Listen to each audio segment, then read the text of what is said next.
1 bulan hilang tanpa kabar demi bersanding di pelaminan wanita kaya raya. Ia tak sadar bahwa istana yang ia banggakan berdiri di atas tanah warisanku. Hingga ia pulang hanya untuk menemukan gengsi dan hartanya telah menjadi debu. Sebelum mulai ceritanya, komen dulu kalian dari kota atau negara mana. Aku pengen tahu. Jangan lupa like, subscribe, dan aktifkan lonceng, supaya channel ini makin berkembang. Dini hari itu, udara di dalam kamar terasa lebih dingin dari biasanya. Tetapi keringat dingin justru membanjiri pelipis Resti. Di pelukannya, bayi berusia 7 bulan itu merintih pelan. Napasnya pendek-pendek dan terasa panas menyentuh kulit leher Resti. Sabar, sayang. Sabar, ya, nak, bisik Resti dengan suara parau yang nyaris hilang. Tangan kanannya meraba sisi tempat tidur yang kosong. Spray di sampingnya terasa dingin. Sekaku hatinya saat ini. Sudah 2 minggu sejak Aris, suaminya, melangkah keluar pintu rumah tanpa mengucapkan satu patah kata pun. Awalnya, Resti mengira itu hanya amarah sesaat karena perdebatan kecil tentang uang susu. Namun, 1 hari berubah menjadi 3, dan 3 hari kini telah menggenap menjadi 14 hari tanpa kabar. Resti meraih ponsel di atas nakas dengan tangan gemetar. Ia menekan nomor Aris untuk yang keratusan kalinya. Hasilnya tetap sama. Nomor yang Anda tuju tidak dapat dihubungi. Suara operator wanita yang datar itu terdengar seperti ejekan bagi Resti. Pria yang berjanji akan menjadi pelindungnya di depan ayahnya, kini justru menghilang di saat buah hati mereka sedang berjuang melawan demam tinggi. "Mas, kamu di mana?" gumamnya lirih. Matanya menatap nanar pada deretan pesan WhatsApp yang hanya menyisakan 1 centang abu-abu. Pukul 6 pagi, sinar matahari mulai menyeruak masuk melalui ventilasi, namun tidak membawa kehangatan bagi Resti. Ia tidak tidur sedetik pun. Matanya merah dan sembab. Saat ia baru saja berhasil menidurkan bayinya yang kelelahan menangis, pintu kamar digedor dengan kasar dari luar. Brak, brak, brak. "Mbak Resti, bangun. Sudah jam berapa ini?" Itu suara Santi, adik kandung Aris yang sudah menumpang di rumah itu sejak 6 bulan lalu. Santi, gadis berusia 22 tahun yang enggan mencari kerja dan merasa berhak atas segala fasilitas di rumah ini karena merasa ini adalah rumah kakaknya. Resti membuka pintu dengan gerakan gontai. "Santi, pelan-pelan. Bayiku baru saja tidur. Dia sedang demam tinggi." Santi berdiri di depan pintu dengan tangan bersedekap, wajahnya masam. Alih-alih bertanya tentang keadaan keponakannya, ia justru menyodorkan selembar kemeja bahan crepe miliknya yang tampak kusut. "Aku ada janji sarapan sama teman-teman jam 7. Mana sempat aku menyetrika? Ini kemejaku tolong disetrikakan sekarang, Mbak." Terus itu, di dapur piring kotor numpuk. "Aku belum sarapan juga," cerocos Santi tanpa dosa. Resti menarik napas panjang, mencoba menekan denyut di pelipisnya yang kian kencang. "Santi, aku tidak tidur semalaman. Anakku sakit. Mas Aris belum pulang. Dan aku tidak punya pegangan uang untuk ke dokter. Bisa kamu bantu aku sebentar saja? Tolong jaga bayiku. Aku mau mandi dan mengompresnya." Santi mendengus, matanya menatap Resti dengan pandangan meremehkan. Sikap yang selalu ia tunjukkan sejak pertama kali masuk ke rumah ini, seolah Resti hanyalah pelayan yang kebetulan dinikahi kakaknya. "Duh, Mbak. Anak bayi demam itu biasa. Nanti juga sembuh sendiri. Lagian, Mas Aris kan pergi kerja cari uang buat kalian. Ya wajar kalau tidak kasih kabar. Dia itu sibuk. Tidak seperti Mbak yang cuma di rumah saja," balas Santi tajam. "Sudah, jangan banyak alasan. Setrika dulu baju ini. Aku tidak mau malu di depan teman-temanku karena baju lecek." Sakit hati Resti terasa seperti disayat sembilu. "Santi, ini tanah milik ibuku. Rumah ini aku yang rawat. Kamu menumpang di sini, setidaknya miliki sedikit rasa empati." Mendengar kata, "tanah ibuku," wajah Santi berubah ketus. Ia tahu benar bahwa status kepemilikan tanah ini adalah titik lemah keluarganya. Maka ia selalu menggunakan tameng emosional untuk menyerang balik. "Oh alah, mulai lagi bawa-bawa harta. Mas Aris itu suamimu, Mbak. Apa yang punya istrimu, ya punya suamimu juga. Jangan sombong. Kalau Mas Aris tahu Mbak malas-malasan begini, dia pasti makin malas pulang. Santi melempar kemeja itu ke wajah Resti sebelum berbalik pergi menuju dapur, menggerutu tentang betapa tidak beruntungnya kakaknya mendapatkan istri yang penuntut seperti Resti. Resti terduduk di lantai dapur yang dingin. Ia menatap kemeja milik adik iparnya itu dengan pandangan kosong. Air mata yang sejak tadi ia tahan akhirnya luruh juga. Ia merasa terjepit di dalam rumahnya sendiri. Rumah yang berdiri di atas tanah warisan ibunya, yang seharusnya menjadi tempat paling aman, kini terasa seperti penjara yang penuh dengan orang-orang yang tidak menginginkannya. Ia teringat Pak Baskoro, ayahnya. Ayahnya adalah sosok pendiam yang sejak awal tidak terlalu setuju Resti menikah dengan Aris. Laki-laki yang terlalu patuh pada ibunya tanpa logika, akan sulit menjadi pemimpin bagi istrinya, begitu pesan ayahnya dulu. Resti mengabaikannya karena yakin cinta Aris cukup untuk melindunginya. Sekarang, Resti terlalu malu untuk sekadar menelepon ayahnya dan mengakui bahwa prediksi pria tua itu benar. Ia merogoh saku daster, mengeluarkan dompet yang hanya berisi 2 lembar uang Rp10.000. Uang belanja yang diberikan Aris sebelum pergi sudah habis untuk keperluan bayi. Resti merasa bodoh. Selama ini ia membiarkan Aris mengelola sisa gaji dengan alasan tabungan masa depan. Namun kini ia bahkan tidak tahu di mana tabungan itu berada. Rasa takut mulai bermutasi menjadi kecurigaan yang gelap. Mengapa Santi begitu tenang? Mengapa ibu mertuanya, Bu Dahlia, tidak pernah bertanya mengapa anaknya tidak pulang? Resti bangkit. Ia mengabaikan kemeja Santi yang tergeletak di lantai. Ia berjalan menuju kamar kerja Aris yang selalu terkunci. Ia tahu Aris menyimpan sebuah kunci cadangan di atas kusen pintu. Dengan tangan gemetar, ia meraih kunci itu dan membukanya. Ruangan itu rapi, terlalu rapi. Resti membuka lemari kecil tempat Aris menyimpan dokumen-dokumen penting. Jantungnya berdegup kencang seolah akan melompat keluar. Di sana, ia tidak menemukan paspor Aris. Ia juga tidak menemukan buku tabungan bersama mereka. Namun, yang paling membuat napasnya sesak adalah ketika ia melihat laci paling bawah. Di sana, biasanya tersimpan koper kecil milik Aris yang sering digunakan untuk perjalanan dinas singkat. Koper itu hilang. Resti terduduk lemas di kursi kerja suaminya. Aris tidak sedang pergi bekerja dalam keadaan darurat. Aris telah merencanakan kepergian ini.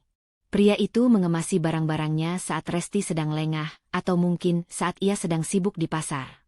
Sebuah tekanan batin baru menghantamnya. Ini bukan sekadar pertengkaran suami istri yang biasa. Ada sesuatu yang jauh lebih besar dan lebih gelap yang sedang disembunyikan darinya. Tiba-tiba, suara tangis bayinya pecah dari kamar sebelah, lebih kencang dan lebih melengking dari sebelumnya. Resti tersentak. Ia harus bertindak. Ia tidak bisa hanya diam menunggu pria yang mungkin tidak akan pernah kembali dengan sukarela. Resti menghapus air matanya dengan kasar. Ia berjalan kembali ke kamarnya, meraih ponselnya, dan melakukan sesuatu yang selama ini ia hindari karena rasa takut akan konflik yang lebih besar.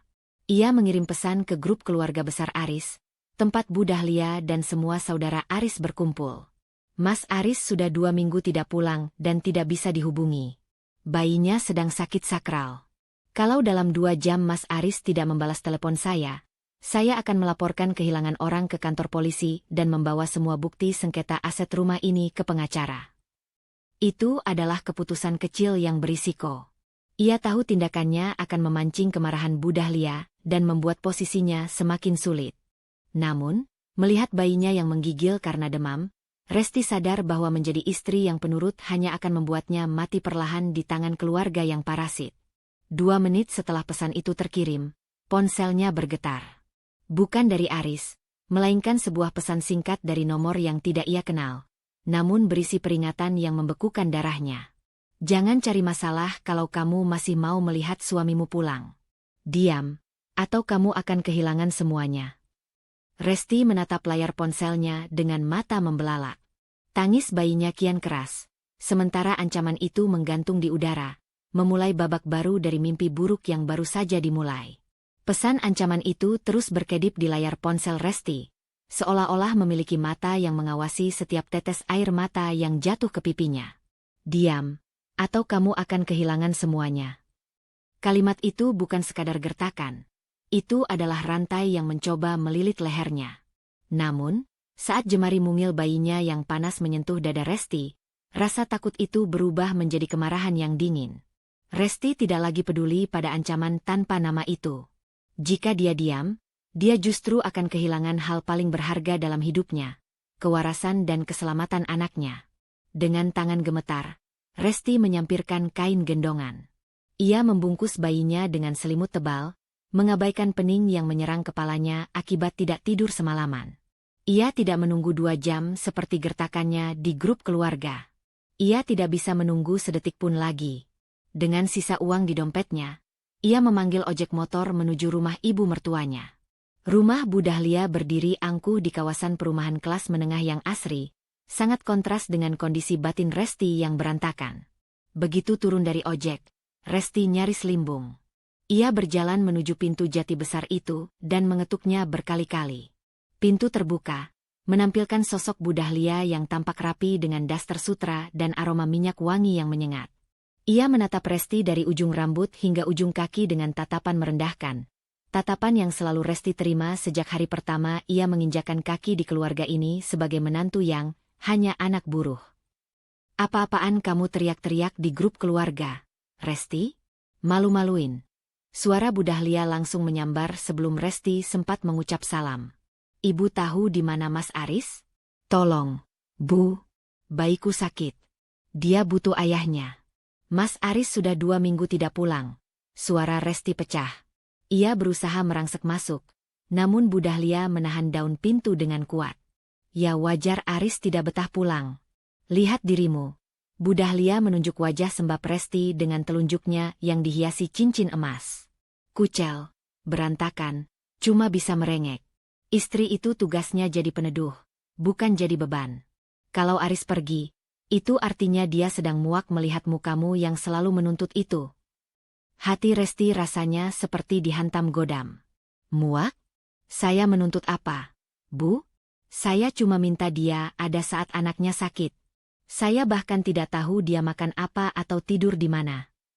Bu Dahlia mendengus. Matanya berkilat penuh kemenangan saat melihat menantunya hancur. Aris itu anak berbakti.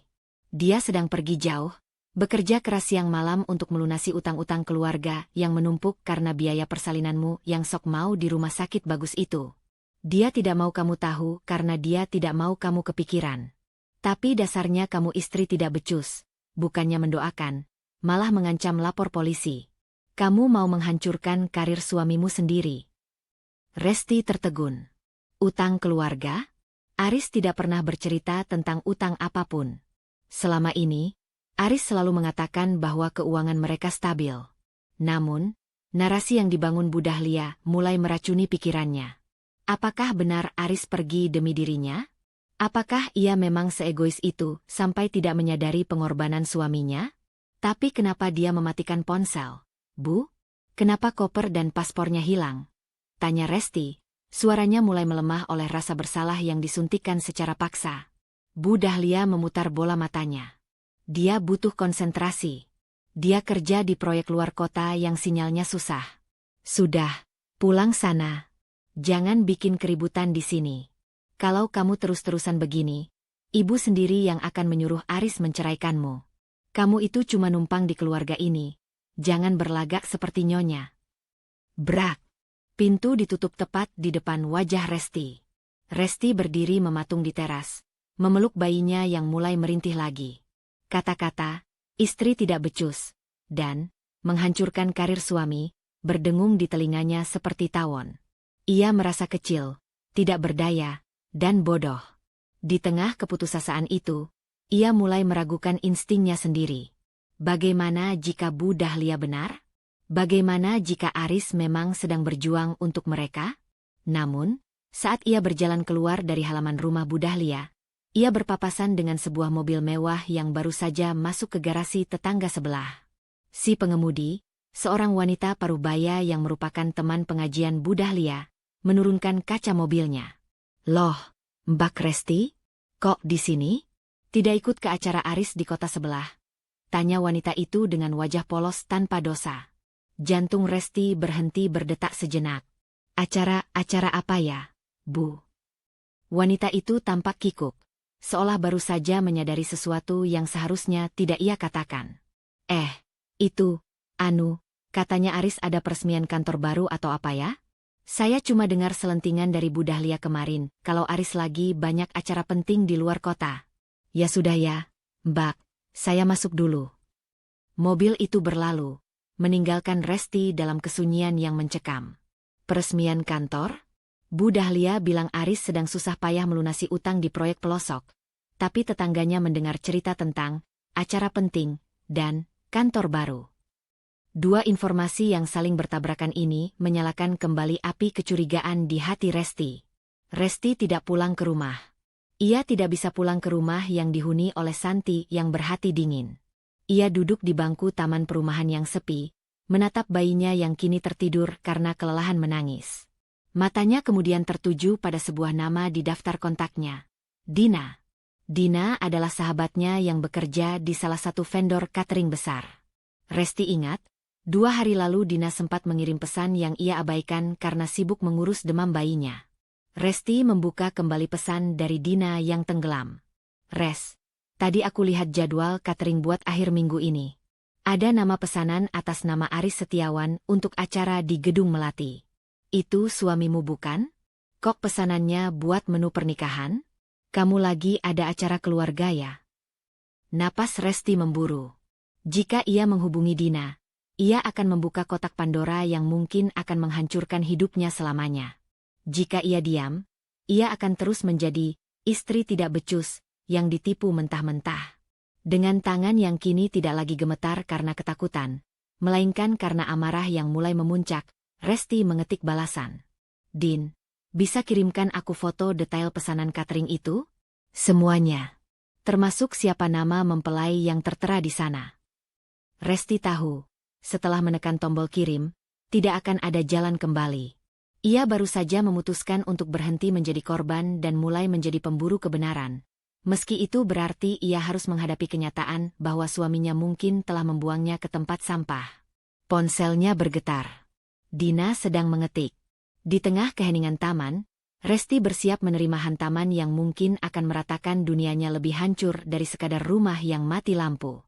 Layar ponsel itu masih menyala, menampilkan jendela percakapan dengan Dina yang masih menunjukkan status typing. Di pelukan Resti, bayinya bernapas lebih teratur meski suhu tubuhnya masih terasa hangat di balik kain gendongan. Angin sore di taman perumahan itu berembus kencang, menerbangkan beberapa helai rambut Resti yang berantakan, namun ia tidak peduli. Fokusnya hanya pada satu titik, jawaban dari sahabatnya. Getaran panjang mengejutkan jemari Resti. Bukan pesan teks, melainkan panggilan telepon. Resti segera menggeser tombol hijau dengan gerakan impulsif. Halo, Din? Suara Resti tercekat. Res, kamu di mana? Suaramu kok berisik suara angin. Suara Dina terdengar cemas di seberang sana. Dina adalah sahabat Resti sejak bangku SMA. Tipe wanita praktis yang bekerja sebagai koordinator operasional di Lestari Catering, salah satu vendor kuliner premium di kota itu. Dina tahu betul bagaimana perjuangan Resti sejak menikah dengan Aris. Dan dia adalah salah satu orang yang selalu menaruh curiga pada sikap anak mami yang dimiliki Aris. Aku di taman dekat rumah, Din. Bayiku habis demam. Aku sedang cari udara segar. Ada apa dengan pesanan itu? Kamu salah lihat orang, kan? Resti mencoba tertawa kecil. Sebuah tawa hambar yang lebih terdengar seperti rintihan. Mas Aris itu, dia lagi kerja di luar kota. Mertuaku bilang dia sedang cari uang buat bayar utang persalinanku. Mana mungkin dia pesan catering. Ada jeda cukup lama di seberang sana. Resti bisa mendengar suara bising piring-piring yang beradu di latar belakang tempat Dina bekerja. Res, dengarkan aku baik-baik. Suara Dina merendah, terdengar sangat serius. Aku baru saja mengecek salinan kontraknya di meja bosku. Namanya Aris Setiawan. Alamat penagihannya. Alamat kantor lama Mas Aris yang di Jalan Sudirman itu. Dan ini bukan pesanan nasi kotak biasa. Res. Ini paket luxury wedding untuk 500 tamu. DP-nya saja sudah masuk 50 juta rupiah 2 minggu lalu. Tunai. Lutut Resti terasa lemas seketika. Ia terpaksa duduk di tepi bangku kayu taman yang sudah mulai lapuk. 50 juta? Din, buat makan sehari-hari saja Mas Aris bilang kami harus hemat. Dia bahkan tidak meninggalkan uang sepeser pun saat pergi 2 minggu lalu. Listrik rumahku baru saja diputus. Din. Itu dia yang bikin aku bingung. Res? Di sini tertulis nama calon mempelai wanitanya. Selin Clarissa. Kamu kenal? Keluarga mereka pesan menu yang paling mahal. Salmon and Croute, prime rib, semuanya kelas 1. Acara utamanya akhir minggu depan di Gedung Melati. Dina menjelaskan dengan nada yang mulai dipenuhi emosi kemarahan. Res, kalau Mas Aris bilang dia tidak punya uang, dia berbohong besar padamu. Uang 50 juta itu bukan uang kecil. Resti menggelengkan kepala, meski Dina tidak bisa melihatnya. Pikirannya buntu. Logika batinnya mencoba membela Aris. Mungkin itu Aris Setiawan yang lain? Nama itu cukup pasaran. Namun, detail alamat kantor lama Aris tidak mungkin sebuah kebetulan. Aris memang baru saja mengundurkan diri dari sana sebulan yang lalu dengan alasan ingin berwirausaha. Din, kirimkan foto kontrak itu padaku. Tolong, bisik Resti. Akan kucoba curi-curi kesempatan foto. Res. Tapi kamu harus kuat. Kalau benar ini Mas Aris, berarti dia sudah menyiapkan ini semua saat kamu masih sibuk ganti popok anakmu di rumah. Telepon ditutup. Resti menatap langit yang mulai jingga. Isyarat-isyarat yang selama ini ia abaikan mulai muncul kembali di ingatannya seperti kepingan puzzle yang menyakitkan. Aris yang tiba-tiba mengganti kata sandi ponselnya. Aris yang sering pulang malam dengan alasan lembur padahal kantornya sedang tidak ada proyek besar. Dan yang paling menyakitkan, Aris yang membiarkannya menangis sendirian saat tagihan rumah sakit menumpuk, dengan alasan, tabungan kita belum cukup. Resti berjalan pulang dengan langkah berat. Bayinya sudah tertidur lelap, tidak tahu bahwa dunianya sedang diambang kehancuran. Begitu memasuki halaman rumah, ia melihat pemandangan yang membuatnya mengelus dada. Santi, adik iparnya, sedang duduk di teras sambil asyik mengunyah martabak manis yang tampak mahal. Di sampingnya ada beberapa kantong belanjaan bermerek dari mal pusat kota. Wah, baru pulang, Mbak? Enak ya jalan-jalan sore. Sementara rumah berantakan, sindir Santi tanpa menoleh, matanya tetap terpaku pada layar ponsel. Resti berhenti di depan Santi. Ia menatap kantong belanjaan itu. San, kamu dapat uang dari mana untuk belanja semua itu? Listrik rumah ini mati, anakku sakit, dan kamu malah belanja barang mewah. Santi mendongak, menatap Resti dengan tatapan malas yang menghakimi. Ya ampun, Mbak. Ini kan uangku sendiri. Mas Aris yang kasih buat jatah jajan aku sebelum dia pergi. Mas Aris itu sayang sama adiknya. Tidak seperti Mbak yang cuma bisa mengeluh dan bikin dia pusing. Mas Aris kasih kamu uang jajan, tapi tidak kasih uang susu buat anaknya sendiri. Suara Resti mulai meninggi, bergetar karena emosi yang tertahan di kerongkongan. Santi berdiri, mengibaskan sisa remah martabak dari roknya. Mbak, dengar ya. Mas Aris itu lagi pusing cari uang buat bayar utang-utang Mbak. Kalau dia kasih aku sedikit, itu hak dia. Mas Aris sudah capek mengurus istri yang tidak ada kontribusinya seperti Mbak. Mending Mbak urus itu anak. Jangan sampai tangisannya mengganggu tidurku malam ini. Santi masuk ke dalam rumah dengan angkuh, sengaja menabrak bahu Resti saat berpapasan. Resti terpaku di teras. Ia melihat bungkus martabak yang ditinggalkan Santi. Di sana tertera stiker toko, Sarinah Mall. Jaraknya sangat jauh dari sini, dan martabak itu harganya hampir setara dengan biaya makan Resti selama 3 hari. Kecurigaan itu kini bukan lagi sekadar merayap, melainkan mencengkeram jantungnya. Ada pola yang sama antara cerita Bu Dahlia, sikap Santi, dan informasi dari Dina. Mereka semua seolah sedang memainkan peran dalam sebuah drama besar, di mana Resti adalah satu-satunya orang yang tidak diberikan naskah. Resti masuk ke dalam rumah yang gelap karena tak ada listrik. Ia meletakkan bayinya di tempat tidur, lalu berjalan menuju sudut ruangan tempat sebuah meja kecil berisi barang-barang lama Aris berada. Di sana ada sebuah tablet tua yang sudah retak layarnya, yang jarang digunakan Aris sejak memiliki ponsel baru. Resti mencoba menyalakannya. Baterainya lemah, namun masih ada sisa 5%. Ia ingat Aris pernah menghubungkan akun cloud ponselnya ke tablet ini. Dengan tangan gemetar, ia mencoba membuka folder foto yang tersinkronisasi otomatis. Layar tablet itu berkedip-kedip, menampilkan proses loading yang lambat. Resti menahan napas. Jika benar Aris berkhianat, bukti itu pasti ada di sini. Detik berikutnya, sebuah folder bernama Project New Life muncul. Resti membukanya. Di dalamnya bukan berisi dokumen kerja, melainkan foto-foto Aris bersama seorang wanita cantik, wanita yang mungkin adalah Selin Clarissa yang disebutkan Dina.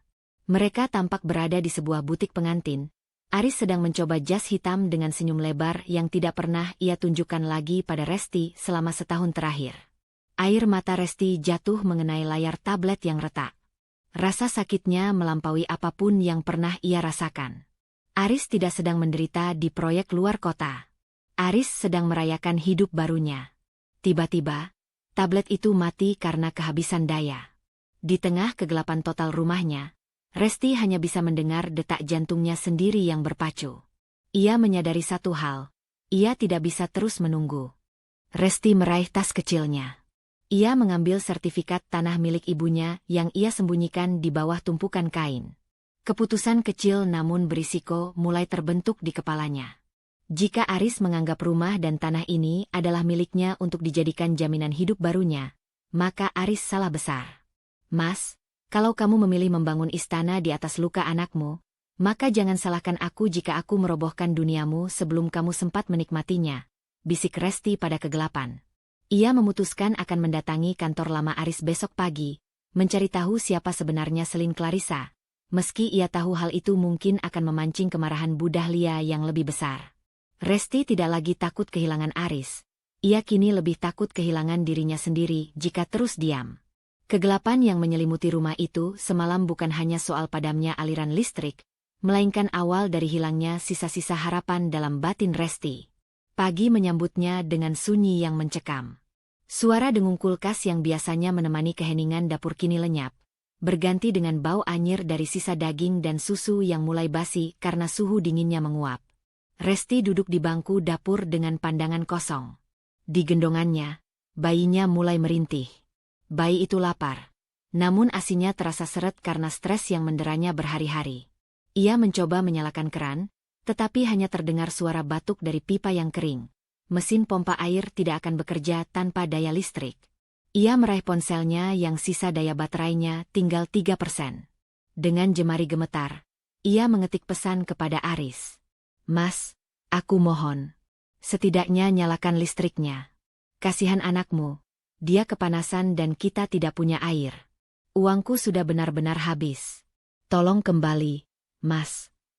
Resti menatap layar itu dengan napas tertahan. 1 detik. 2 detik, pesan itu berubah menjadi 2 centang biru. Aris membacanya. Jantung Resti berdegup kencang. Ia menunggu balasan, menunggu kata, maaf, atau setidaknya pemberitahuan bahwa token listrik sudah diisi. Namun, menit berlalu menjadi jam. Tidak ada ketikan balasan. Aris tetap diam, membiarkan istrinya mengemis dalam kegelapan sementara ia sendiri aktif memantau pesan tersebut. Pengabaian itu terasa lebih menyakitkan daripada makian Bu Dahlia kemarin. Dibaca tapi tak dibalas. Itu adalah cara Aris mengatakan bahwa Resti dan anaknya bukan lagi prioritas, melainkan gangguan yang ingin ia hapus dari hidupnya. Keheningan itu pecah sekitar pukul 10 pagi ketika sebuah mobil minibus berhenti di depan pagar. Resti mengira itu Aris. Ia berlari keluar dengan mata berbinar, namun langkahnya terhenti di ambang pintu. Bukan Aris yang turun, melainkan 2 orang pria berkaus hitam yang segera masuk ke dalam rumah seolah sudah memegang izin. Di belakang mereka, Santi melangkah dengan kacamata hitam bertengger di kepalanya, tampak segar dan penuh energi, sangat kontras dengan Resti yang terlihat seperti mayat hidup. Santi? Apa-apaan ini? Siapa mereka? Tanya Resti bingung. Santi tidak menjawab. Ia langsung menuju ke ruang tengah dan menunjuk televisi layar datar berukuran besar, sound system, dan beberapa koleksi jam tangan mewah milik Aris yang tersimpan di lemari kaca. Angkut itu semua. Pelan-pelan, jangan sampai lecet, perintah Santi pada kedua pria itu. Resti menghalangi jalan mereka. Tunggu. Ini barang-barang Mas Aris. Kamu tidak bisa membawanya begitu saja. Santi melepaskan kacamata hitamnya, menatap Resti dengan pandangan dingin yang tajam. Justru karena ini barang-barang Mas Aris, aku membawanya. Mbak, Mas Aris yang menyuruhku. Dia bilang, daripada barang-barang mahal ini rusak karena rumah ini sudah tidak terurus dan gelap gulita, lebih baik diamankan ke rumah ibu. Diamankan? Mas Aris bicara sama kamu. Resti merasakan sesak yang luar biasa di dadanya. Dia bisa bicara sama kamu, tapi dia tidak membalas pesanku? Dia tahu rumah ini mati lampu dan anaknya butuh bantuan, tapi dia malah menyuruhmu mengambil barang-barang ini. Santi mendengus, ia mulai mengemasi pakaian-pakaian bermerek milik Aris ke dalam koper besar yang ia bawa dari kamar tamu. Mas Aris itu kecewa sama Mbak. Dia bilang, Mbak terlalu banyak drama. Lagi pula, aku juga mau pindah hari ini. Capek aku tinggal di rumah yang tidak ada listriknya begini. Mbak urus saja sendiri ya. Toh Mbak kan yang paling mengerti soal hak tanah dan harta di sini. Resti mencoba merebut koper itu, namun tenaganya habis. Ia hampir tersungkur jika tidak berpegangan pada pinggiran sofa. Santi, tolong, jangan tinggalkan aku sendirian dalam kondisi begini. Setidaknya tinggalkan sedikit uang untuk susu anakmu. Santi merogoh tasnya, mengeluarkan selembar uang Rp50.000 dan melemparnya ke meja. Ini, buat beli lilin. Jangan terlalu berharap banyak dari orang yang sudah Mbak usir secara batin. Aku pergi ya, Mbak. Oh ya, jangan cari aku atau ibu lagi. Mas Aris bilang dia butuh ketenangan buat proyek barunya. Santi melangkah keluar, diikuti dua pria yang menggotong barang-barang berharga milik Aris. Rumah itu seketika terasa kosong, hampa, dan asing. Resti berdiri di tengah ruang tamu yang kini melompong, hanya menyisakan furnitur berat yang sulit diangkut. Rasa bingung yang hebat mulai bermutasi menjadi kesadaran yang pahit. Aris bukan sedang bekerja di luar kota. Aris sedang melakukan divestasi emosional dan material.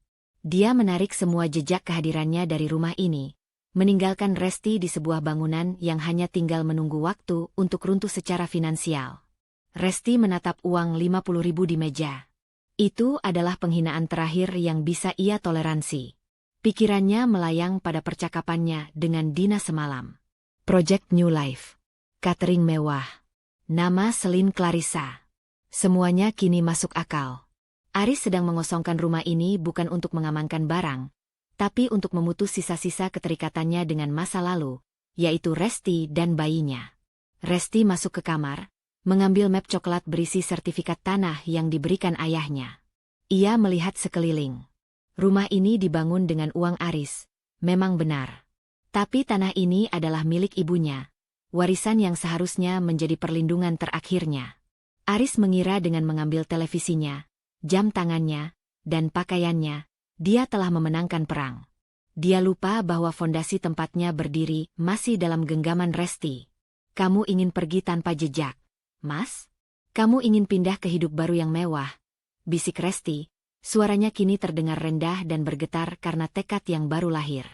Resti mengambil keputusan kecil yang sangat berisiko. Ia tidak akan lagi mengirim pesan memohon pada Aris. Ia mengambil ponselnya, mencari nomor kontak Hendra, pria dari masa lalunya yang kini sukses di bidang konstruksi dan pengolahan lahan. Hendra adalah orang yang pernah Aris cemburui karena latar belakang keluarganya yang kuat. Resti tahu, menghubungi Hendra berarti membuka pintu bagi masalah baru dengan Bu Dahlia dan mungkin fitnah dari keluarga Aris.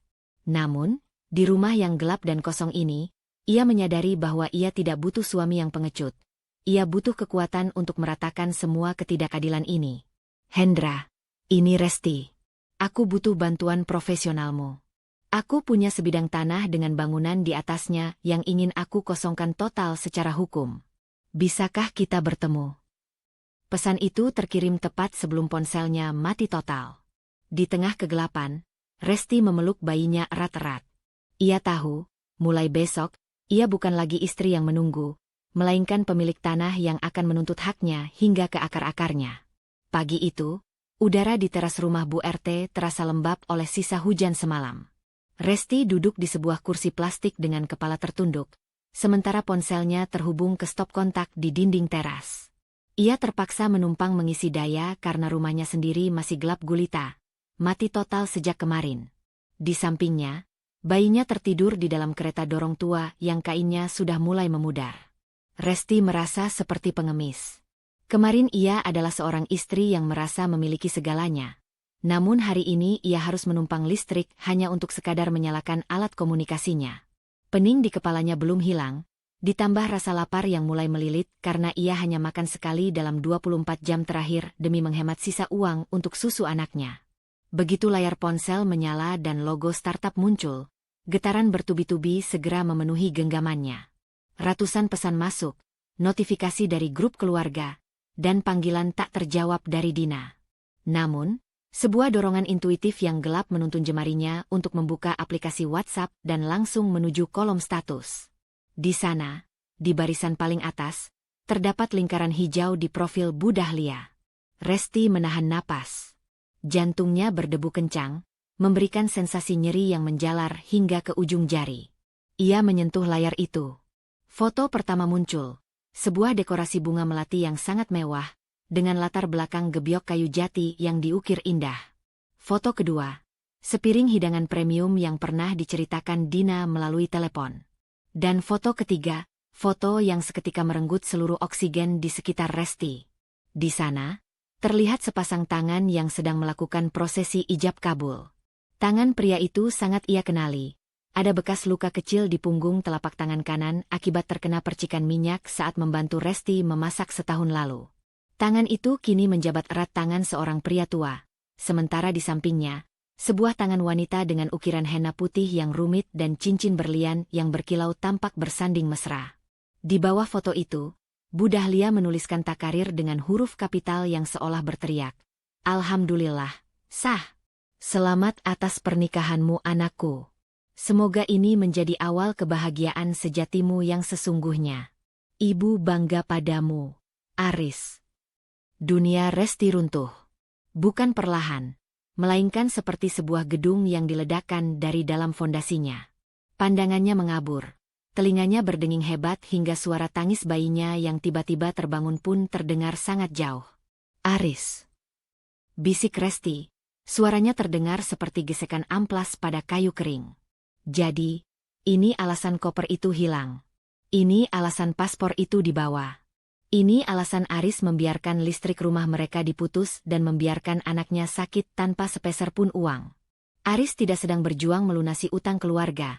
Aris sedang merayakan hidup baru dengan wanita lain di kota sebelah, tepat saat istrinya sendiri berjuang untuk sekadar mendapatkan air bersih."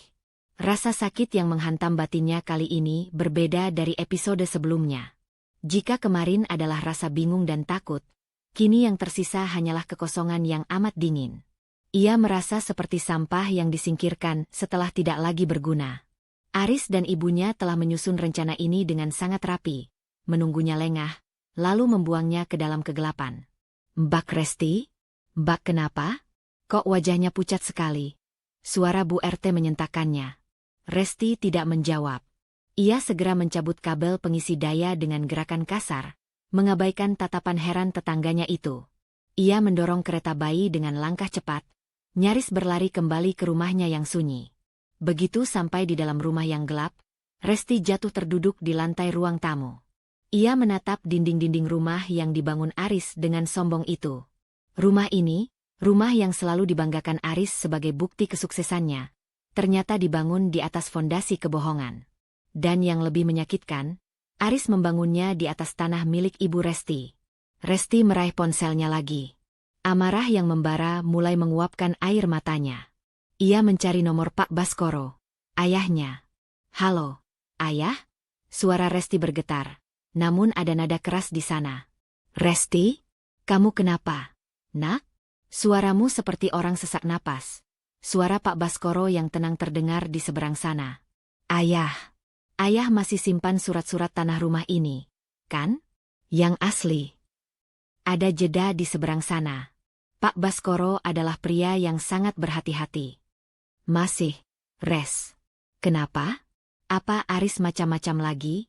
Ayah dengar dari tetangga kalau rumahmu mati lampu." Aris menikah lagi hari ini. Yah, di depan Ibu Dahlia. Mereka semua menipuku. Mereka membiarkan aku dan cucu ayah kelaparan di sini sementara mereka berpesta. Resti berbicara dengan kalimat yang patah-patah.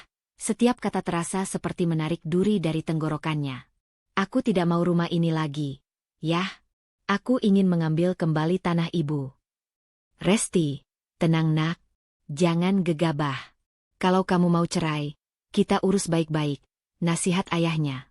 Tidak. Yah. Tidak ada kata baik-baik untuk orang yang membiarkan anaknya menderita demi kesenangan sendiri. Mereka mau pindah ke sini setelah pesta itu selesai. Yah, Santi bilang begitu kemarin. Mereka mau membawa istri baru itu ke sini. Resti berteriak, suaranya menggema di ruangan yang melompong. Aku tidak akan membiarkan wanita itu menginjakan kaki di tanah milik ibuku. Resti menutup telepon tanpa menunggu jawaban ayahnya. Ia kini tahu apa yang harus dilakukan. Selama ini ia terlalu lembek, terlalu percaya pada konsep istri penurut. Bu Dahlia benar. Ia memang tidak becus. Tidak becus karena telah membiarkan dirinya diinjak-injak sejauh ini. Ia membuka pesan dari Hendra, kontraktor sekaligus teman masa lalunya yang sempat ia hubungi semalam. Res, aku sudah baca pesanmu. Aku bisa bantu soal pengosongan lahan itu. Tapi kamu yakin? Bangunan itu masih bagus, nilainya ratusan juta. Kalau kamu ratakan, kamu tidak akan dapat apa-apa selain tanah kosong. Resti mengetik balasan dengan jemari yang kini mantap, tidak lagi gemetar. Aku tidak butuh bangunan itu, Hendra. Aku tidak mau menghirup udara di bawah atap yang dibangun dari uang pengkhianat. Datanglah besok pagi ke sini. Aku ingin kamu survei lokasinya. Aku ingin rumah ini rata sebelum mereka pulang dari bulan madu. Tekanan batin yang baru kini muncul. Resti sadar bahwa keputusannya meratakan rumah ini akan memicu perang terbuka dengan keluarga Aris. Ia akan dituduh gila, jahat, dan merusak aset suami. Namun, melihat foto pernikahan Aris sekali lagi di layar ponselnya, Resti tahu bahwa satu-satunya cara untuk menyembuhkan luka adalah dengan menghancurkan sumber rasa sakitnya hingga ke akar-akarnya. Hawa panas dari aspal jalanan kota sebelah seolah membakar telapak kaki Resti, namun rasa panas itu tak sebanding dengan api yang berkobar di dadanya. Setelah menempuh perjalanan 2 jam menggunakan bus umum yang pengap, ia kini berdiri di depan gedung Melati. Sebuah gedung pertemuan megah dengan pilar-pilar putih tinggi yang dihiasi untaian bunga melati segar dan mawar putih. Aroma harum itu tercium hingga ke trotoar. Namun bagi Resti, wangi itu tercium seperti bau bangkai dari sebuah kejujuran yang mati. Di gendongannya, bayinya mulai gelisah. Suara klakson mobil-mobil mewah yang mengantre masuk ke area parkir membuat si kecil terjaga dan mulai merengek. Resti mencoba membetulkan posisi gendongannya dengan tangan yang gemetar. Ia mengenakan gamis terbaik yang ia punya. Gamis yang ia beli bersama Aris 2 tahun lalu saat lebaran. Namun di tempat ini, ia merasa seperti noda kotor di atas kanvas putih yang bersih. Sabar, nak. Kita cuma mau tanya sama ayah.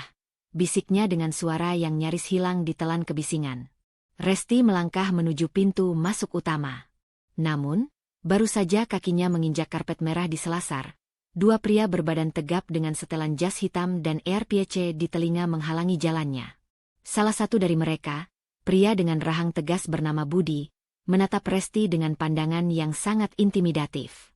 Budi adalah kepala pengawal keluarga mempelai wanita, Selin Clarissa, yang bertugas memastikan tidak ada gangguan dalam acara penyatuan 2 keluarga terpandang ini. Maaf, Ibu. Ada undangan? Tanya Budi dengan nada dingin yang tidak menyisakan ruang untuk negosiasi. Saya istri Aris.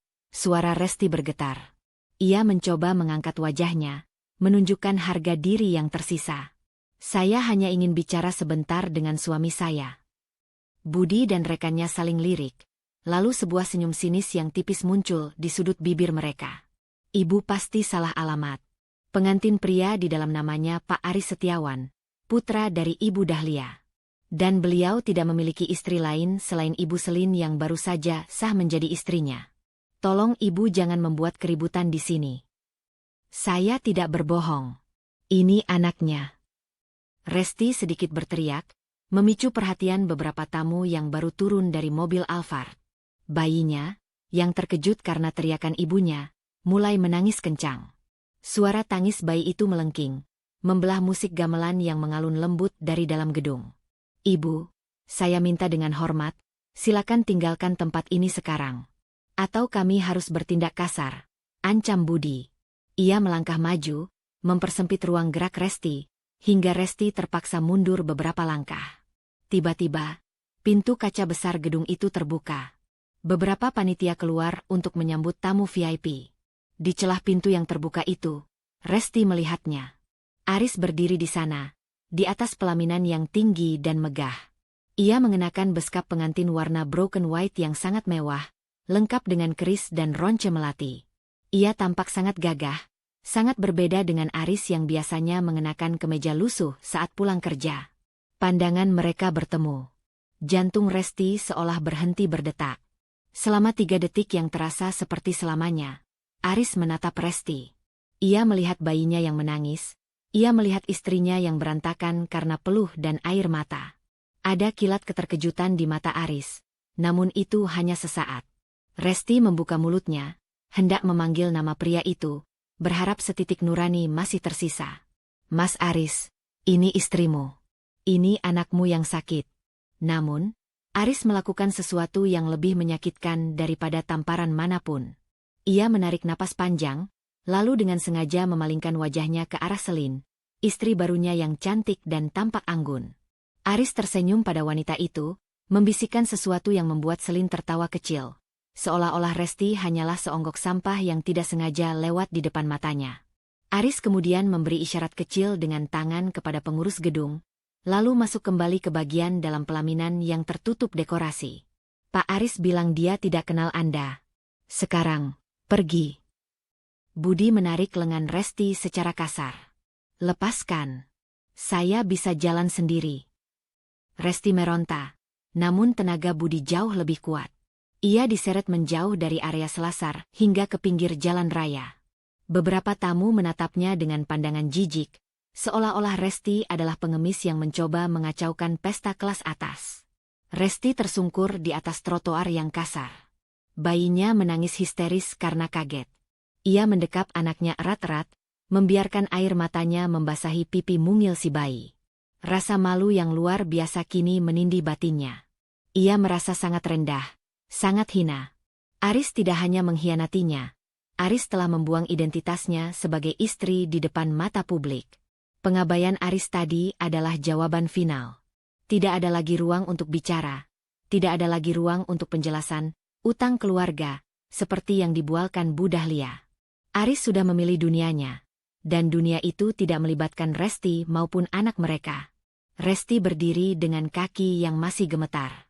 Ia menatap gedung megah itu untuk terakhir kalinya. Di dalam sana, mereka sedang tertawa di atas penderitaannya. Mereka sedang merencanakan untuk kembali ke rumahnya, rumah di atas tanah ibunya, setelah pesta ini usai. "Kamu pikir kamu bisa membawanya ke rumahku, Mas?" bisik Resti. Suaranya kini terdengar sangat dingin dan datar. Kesedihan itu telah menguap, berganti dengan tekad yang mengerikan.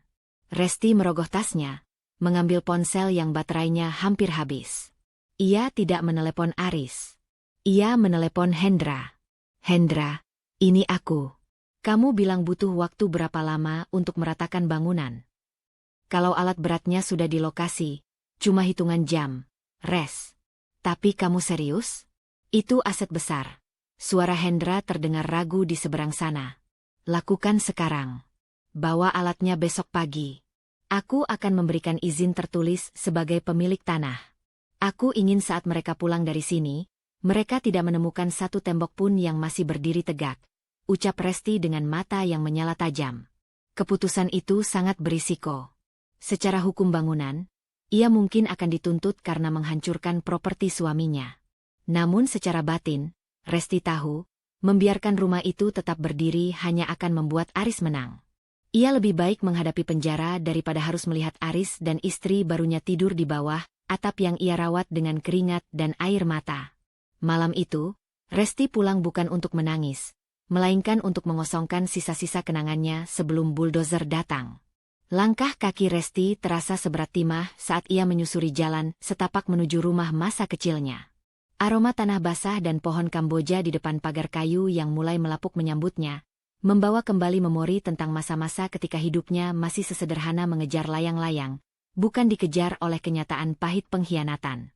Di gendongannya, bayinya telah lelap karena kelelahan menangis, namun napas si kecil masih terdengar berat, sisa dari demam yang belum sepenuhnya hilang. Ayah. Suara Resti nyaris tidak terdengar saat ia mengetuk pintu jati rumah itu. Pintu terbuka, menampakkan sosok pria parubaya dengan kaos oblong putih dan sarung. Pak Baskoro, ayah kandung Resti, berdiri mematung. Matanya yang biasanya tenang kini berkilat penuh keprihatinan melihat kondisi putri tunggalnya. Wajah Resti kuyu, bajunya kusut terkena keringat dan air mata, serta matanya merah bengkak. Tanpa perlu banyak bicara, Pak Baskoro menyingkir, memberi jalan bagi anaknya untuk masuk ke dalam pelukan perlindungan yang paling tulus. Resti ambruk di sofa ruang tamu yang dialasi taplak rajut buatan almarhumah ibunya. Di sana, di bawah cahaya lampu kuning yang temaram, tangisnya pecah kembali. Ia menceritakan semuanya, tentang Aris yang menghilang, tentang catering mewah yang ditemukan Dina, hingga puncaknya, pemandangan di pelaminan gedung melati di mana Aris membuang muka seolah Resti adalah orang asing yang menjijikkan. Dia sudah menikah lagi. Yah, di depan mataku. Dia membiarkan penjaga keamanan menyeretku keluar seperti pencuri. Isak Resti, suaranya teredam di bahu ayahnya. Padahal rumah itu, aku merawatnya dengan seluruh hidupku. Aku menghemat uang makan supaya Mas Aris bisa mencicil bahan bangunan. Sekarang dia mau membawa wanita itu ke sana. Pak Baskoro terdiam cukup lama. Tangannya yang kasar karena bertahun-tahun bekerja sebagai tukang kayu mengelus punggung Resti dengan ritme yang menenangkan. Tidak ada amukan, tidak ada caci maki pada menantu yang tidak tahu diri itu. Pak Baskoro adalah penyeimbang batin bagi Resti, sosok yang selalu mengajarkan bahwa kemarahan yang meluap-luap hanya akan membakar diri sendiri. Istirahatlah dulu, Res. Susui anakmu. Ayah punya sesuatu untukmu, ucap Pak Baskoro lirih. Setelah Resti sedikit lebih tenang dan menidurkan bayinya di kamar lama, Pak Baskoro datang membawa sebuah map coklat tua yang sudah berdebu. Map itu terikat tali rafia yang sudah rapuh. Ia meletakkannya di atas meja makan kayu di dapur, tempat di mana dulu Resti sering belajar memasak bersama ibunya. Selama ini ayah diam karena ayah pikir Aris adalah laki-laki yang tahu cara berterima kasih. Ayah pikir, dengan memberikan kalian tempat tinggal, Aris akan menjaga kamu dan cucu ayah dengan baik. Pak Baskoro membuka map itu dengan perlahan. Resti menatap kertas-kertas di dalamnya dengan bingung. Ia melihat sebuah dokumen hijau dengan logo Garuda. Ini, sertifikat rumah. Yah? Bukan hanya rumah, Res. Ini sertifikat hak milik atas tanah itu. Pak Baskoro menunjuk nama yang tertera di sana. Tanah di perumahan Gria Asri itu bukan milik Aris. Itu adalah tanah warisan almarhumah ibumu yang sudah dibalik nama atas namamu sejak 5 tahun lalu, sebelum kamu bahkan mengenal Aris. Mata Resti membelalak. Selama ini, Aris selalu bersikap seolah-olah dialah sang pahlawan yang telah menyediakan atap untuk mereka. Aris selalu membanggakan setiap sen yang ia keluarkan untuk membangun tembok dan atap rumah itu. Resti, karena rasa cintanya, tidak pernah mempertanyakan status tanah tersebut. Ia hanya tahu bahwa itu adalah rumah mereka. Ibumu berpesan, jangan beritahu Aris soal ini sampai waktunya tepat. Dia ingin kamu punya pegangan jika suatu saat badai datang. Dan sepertinya, badainya sudah sampai di depan pintu. Lanjut Pak Baskoro, matanya menatap tajam pada Resti. Aris memang membangun bangunan di atasnya dengan uangnya, tapi fondasi tempat dia berdiri adalah milikmu sepenuhnya. Secara hukum, dia hanya menumpang di atas tanahmu. Kesadaran itu menghantam Resti seperti ombak besar. Rasa tidak berdaya yang menyiksanya sejak kemarin tiba-tiba menguap, berganti dengan sebuah kekuatan baru yang dingin dan tajam. Selama ini ia merasa terikat pada rumah itu karena menganggap Aris adalah pemilik tunggalnya. Ia merasa takut diusir, takut kehilangan tempat bernaung bagi anaknya. Namun ternyata, dialah pemilik yang sah. Jadi, Mas Aris dan Ibu Dahlia tidak punya hak untuk mengusirku? Tanya Resti, suaranya kini mulai stabil. Secara hukum, Mereka tidak punya hak seujung kuku pun atas tanah itu. Jika mereka ingin memiliki bangunan itu, mereka harus memindahkan bangunannya dari tanahmu. Tapi kita tahu itu mustahil. Pak Baskoro memberikan senyum tipis yang penuh makna. Resti menyentuh permukaan sertifikat itu. Dingin dan tegas. Di dalam benaknya, bayangan Aris yang tersenyum di pelaminan kembali muncul. Namun kali ini tidak lagi membawa rasa sakit yang melumpuhkan. Ia teringat ancaman Bu Dahlia yang menyuruhnya mengosongkan rumah. Ia teringat Santi yang menjarah barang-barang berharga seolah rumah itu milik moyangnya. Batin Resti kini bergejolak. Ada pertentangan antara rasa ingin balas dendam dan rasa ingin mengakhiri semuanya dengan tenang. Namun, saat ia teringat wajah bayinya yang pucat karena demam sementara ayahnya berpesta pora, Resti mengambil sebuah keputusan besar. "Yah, aku akan kembali ke rumah itu besok," ucap Resti pelan namun pasti. "Untuk apa, Nak? Kamu mau menghadapi mereka lagi?" Pak Baskoro tampak khawatir. "Aku akan kembali sebagai pemilik tanah, bukan sebagai istri yang memohon ampun. Aku ingin melihat wajah mereka saat mereka menyadari bahwa istana yang mereka banggakan berdiri di atas tanah yang bisa aku ambil kapan saja." Resti menutup map itu dengan keras. Tekanan batin baru kini muncul. Resti tahu bahwa dengan membawa sertifikat ini, ia sedang menyatakan perang terbuka yang legal. Ia bukan lagi sekadar menghadapi konflik rumah tangga, melainkan sengketa aset yang bisa berujung pada kekerasan atau penjara jika ia salah langkah. Keputusan berisikonya adalah kembali ke rumah itu sendirian, tanpa pengawal, hanya berbekal selembar kertas, untuk menunggu Aris pulang membawa istri barunya. Resti mematikan lampu dapur. Kegelapan malam itu tidak lagi menakutkan baginya. Karena kini, ia memegang kunci untuk meruntuhkan seluruh dunia Aris yang dibangun di atas kebohongan. Sinar matahari pagi menembus celah jendela kamar lama Resti di rumah ayahnya, menerangi butiran debu yang menari di atas map coklat berisi sertifikat tanah. Resti terbangun bukan karena alarm, melainkan karena rasa perih yang konsisten di ulu hatinya. Setiap kali ia melihat sertifikat itu, ada percampuran antara rasa syukur dan kemarahan yang mendidih. Ternyata, selama ini ia berdiri di atas kekuatannya sendiri tanpa ia sadari. Sementara ia menghabiskan bertahun-tahun merunduk di bawah bayang-bayang ego suaminya. Ponselnya yang baru saja terisi penuh daya bergetar di atas nakas. Nama, ibu mertua, berkedip di layar. Resti menatap nama itu selama beberapa detik, mengatur napas agar suaranya tidak bergetar.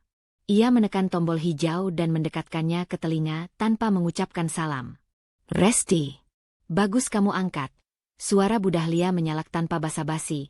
Suaranya terdengar sangat riang sekaligus penuh perintah, seolah-olah ia baru saja memenangkan lotre. "Ibu tidak mau bertele-tele. Aris dan Selin sudah selesai acara dan mereka akan segera kembali.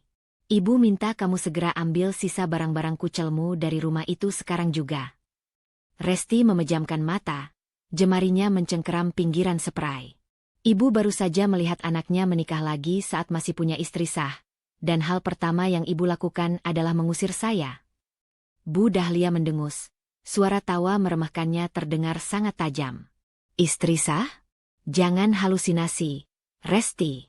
Aris sudah menganggap kamu selesai sejak dia melangkah keluar rumah itu. Selin itu anak pengusaha. Dia terbiasa hidup bersih dan mewah. Dia tidak akan sudi menginjakan kaki di rumah kalau masih ada bau-bau kamu di sana. Lagi pula, Aris sudah bilang, rumah itu dia yang bangun pakai uangnya. Jadi, kamu tidak punya hak 1% pun di sana. Besok sore Aris akan datang bawa truk untuk mengangkut sisa barangmu ke gudang kalau kamu belum pindah." Ibu sadar apa yang ibu katakan? Aris membiarkan anaknya kelaparan dan tanpa listrik 2 minggu ini. Dan sekarang ibu mau membawanya ke sana seolah-olah rumah itu miliknya sepenuhnya. Tanya Resti dengan suara yang sangat rendah, menahan gejolak amarah yang hampir meledak. "Memang miliknya. Siapa yang bayar tukang? Aris. Siapa yang beli semen? Aris. Kamu cuma numpang beranak di sana," sahut Bu Dahlia kasar. "Sudah, jangan banyak tanya. Kosongkan rumah itu besok pagi. Kunci rumah kasih ke Santi. Jangan sampai ada yang rusak, atau Selin akan menuntutmu. Paham?" Sambungan telepon diputus sepihak. Resti melempar ponselnya ke atas tempat tidur. Kata-kata Bu Dahlia tadi, kamu cuma numpang beranak di sana, menghantam batinnya dengan telak. Namun, di balik rasa sakit itu, sebuah kesadaran pahit mulai merangkai kepingan-kepingan logika yang selama ini luput dari perhatiannya. Resti berjalan menuju cermin besar di sudut kamar. Ia menatap pantulan dirinya, seorang wanita yang tampak rapuh namun memiliki kilat mata yang berbeda. Ia mulai menyadari sebuah kebenaran yang jauh lebih menjijikkan daripada perselingkuhan itu sendiri. Aris telah memanfaatkannya. Selama setahun terakhir, Aris selalu menunda-nunda memberikan uang untuk perbaikan atap atau renovasi kecil, tetapi sangat rajin menambah bangunan di bagian belakang rumah. Aris selalu menekankan bahwa rumah ini adalah masa depan kita, sehingga Resti dengan sukarela menggunakan sisa uang tabungan pribadinya untuk membayar tagihan air dan belanja harian agar Aris bisa fokus pada aset tersebut. Aris membiarkan Resti tinggal di sana sebulan penuh tanpa kabar, bukan hanya karena dia pengecut, tetapi karena dia butuh seseorang untuk menjaga rumah itu agar tidak tampak kosong atau rusak sebelum ia siap memboyong istri barunya yang kaya raya. Aku cuma penjaga aset gratisan bagimu, Mas, bisik Resti pada bayangannya sendiri. Kamu membiarkan aku menderita dalam kegelapan agar kamu bisa berpesta, dan sekarang kamu pikir bisa mengusirku dari tanah milik ibuku sendiri. Harga diri Resti yang selama ini terinjak-injak seolah bangkit berdiri. Ia bukan lagi wanita yang akan menangis memohon suaminya pulang. Ia menyadari bahwa ia memegang kunci kehancuran Aris yang tidak pernah pria itu bayangkan. Aris boleh saja merasa memiliki tembok, atap, dan lantai rumah itu, tetapi dia lupa bahwa tanpa tanah di bawahnya, bangunan itu hanyalah tumpukan material yang tidak sah. Resti keluar dari kamar dan mendapati Pak Baskoro sedang menggendong cucunya di ruang tamu. Ayahnya menatap Resti dengan penuh tanda tanya. Ayah, aku akan pergi ke rumah itu sekarang, ujar Resti tegas. Untuk apa, Res? Ibu mertuamu menelepon lagi. Pak Baskoro tampak cemas. Dia menyuruhku pindah karena Aris mau membawa pengantin barunya ke sana besok sore. Mereka pikir mereka bisa mengusirku begitu saja. Resti mengambil tasnya dan memasukkan map sertifikat tanah ke dalamnya. Aku tidak akan mengosongkan rumah itu. Yah. Aku akan mengosongkan hidup Aris dari sana. Hati-hati, nak. Aris mungkin akan membawa orang atau bersikap kasar kalau dia merasa miliknya terancam, Pak Baskoro memperingatkan. Biarkan saja. Yah, selama ini aku takut kehilangan dia, makanya dia berani menginjakku. Sekarang aku tidak punya beban apapun.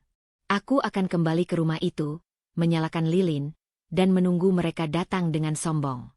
Aku ingin melihat ekspresi wajah Bu Dahlia saat dia tahu bahwa menantu pilihannya tidak akan pernah bisa tinggal di tanah ini. Resti mencium kening anaknya, lalu melangkah keluar dengan tekad yang mengerikan. Ia memutuskan untuk kembali ke rumah yang mati lampu dan gelap itu sendirian. Ini adalah keputusan yang sangat berisiko. Aris adalah pria yang temperamental jika egonya tersinggung, dan Bu Dahlia memiliki pengaruh besar untuk menekannya secara mental. Namun, Resti tahu, jika ia lari sekarang, ia akan selamanya menjadi pecundang yang terusir dari rumahnya sendiri. Malam itu, Resti duduk di ruang tamu rumahnya yang gelap gulita. Ia hanya menyalakan sebatang lilin kecil di atas meja. Di depannya, sertifikat tanah itu tergeletak dengan angkuh. Ia menunggu pagi datang, menunggu saat di mana harga diri yang ia pertaruhkan akan beradu dengan keserakahan keluarga suaminya. Tekanan batin baru muncul. Setiap detak jam dinding terdengar seperti hitung mundur menuju ledakan konflik yang bisa menghancurkan segalanya. Namun Resti tidak berniat mundur selangkah pun. Fajar menyingsing dengan warna abu-abu yang suram, seolah langit ikut merasakan kebekuan hati Resti. Di teras rumah yang kini terasa asing itu, Resti berdiri menatap gerbang besi yang sedikit berkarat. Semalam, ia tidak memejamkan mata sedetik pun. Batang lilin di ruang tamu telah habis terbakar, meninggalkan gumpalan leleh di atas meja kayu, persis seperti perasaannya yang telah lumat oleh pengkhianatan Aris dan kekejaman Bu Dahlia.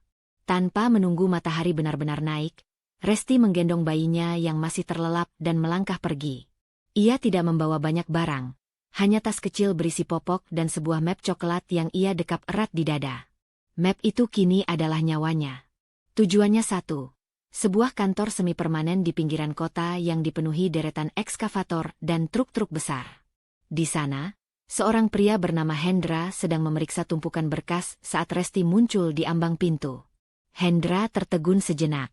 Pria itu adalah teman masa sekolah Resti, seorang kontraktor alat berat yang dahulu pernah menaruh hati padanya sebelum Aris datang membawa janji-janji manis. Hendra mengenal Aris dengan baik. Ia adalah saksi hidup betapa sombongnya Aris saat pertama kali membangun fondasi rumah itu, sering memamerkan kemandiriannya di depan teman-teman lama, tanpa pernah menyebutkan bahwa tanah itu adalah warisan Ibu Resti. "Res, kamu kenapa?"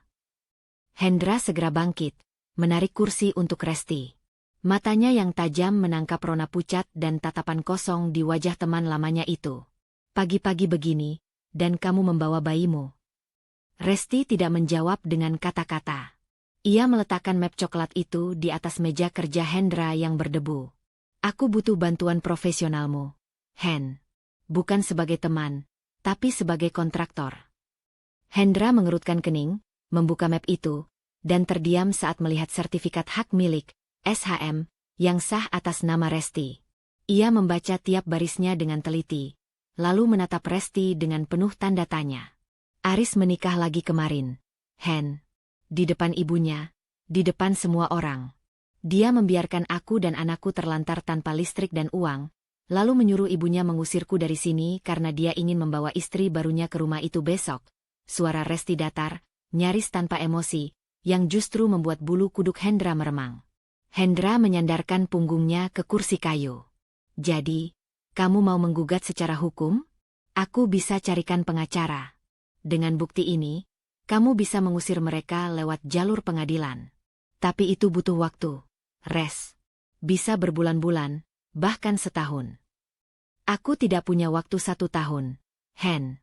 Aku bahkan tidak punya waktu untuk melihat mereka bernapas di bawah atap yang berdiri di atas tanah ibuku," potong Resti tajam. Matanya menatap ke jendela, ke arah deretan buldozer kuning yang terparkir di halaman. "Aku ingin rumah itu rata dengan tanah. Besok."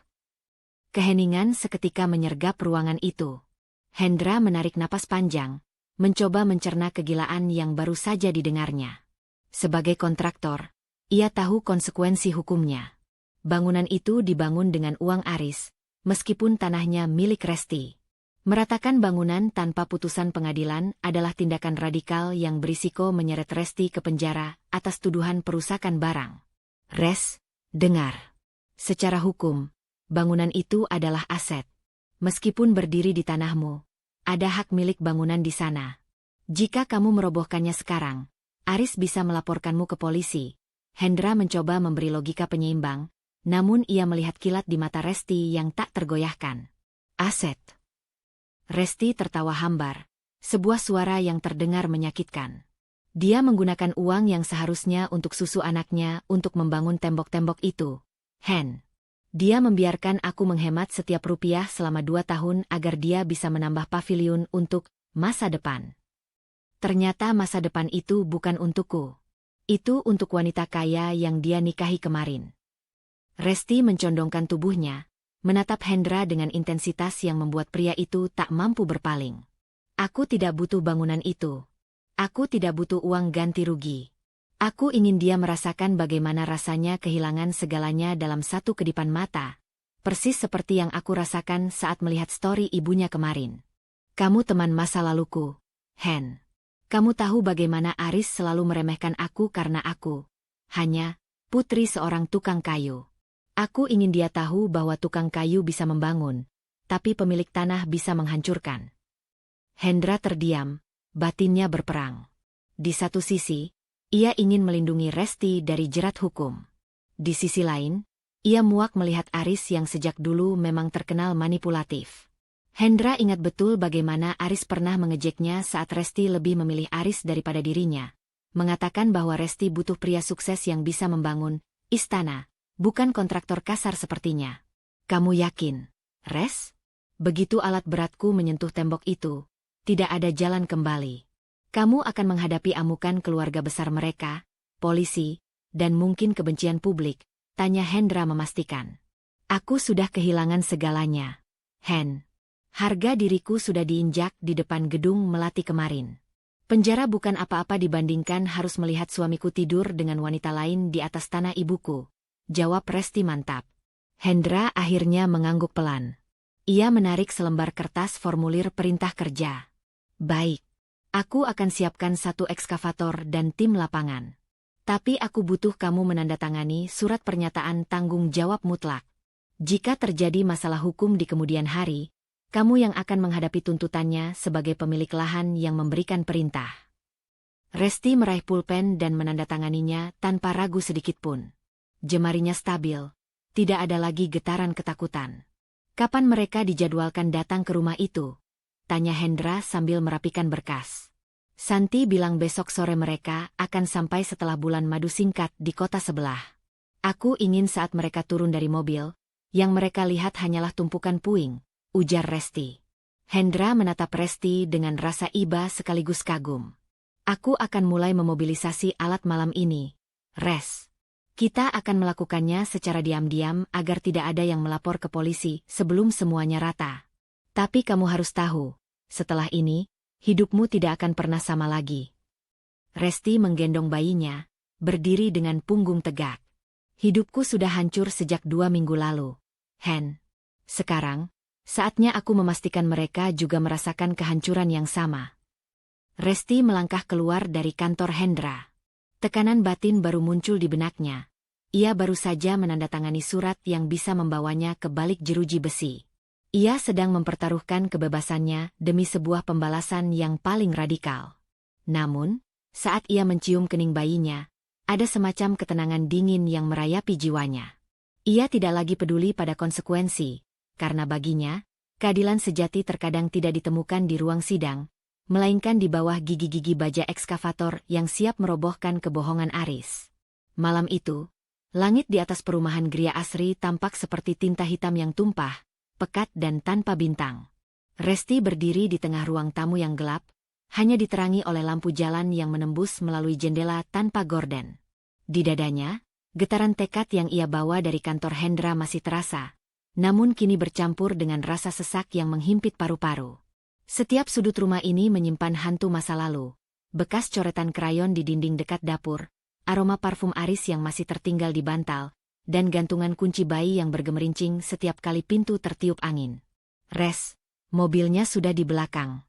Kita tidak punya banyak waktu, bisik sebuah suara dari arah pintu dapur. Dina muncul dengan napas terengah, mengenakan jaket gelap dan topi yang menutupi wajahnya. Sahabatnya itu baru saja pulang dari shift kerjanya di catering. Namun tanpa keluh kesah langsung meluncur ke rumah Resti membawa mobil pikap pinjaman.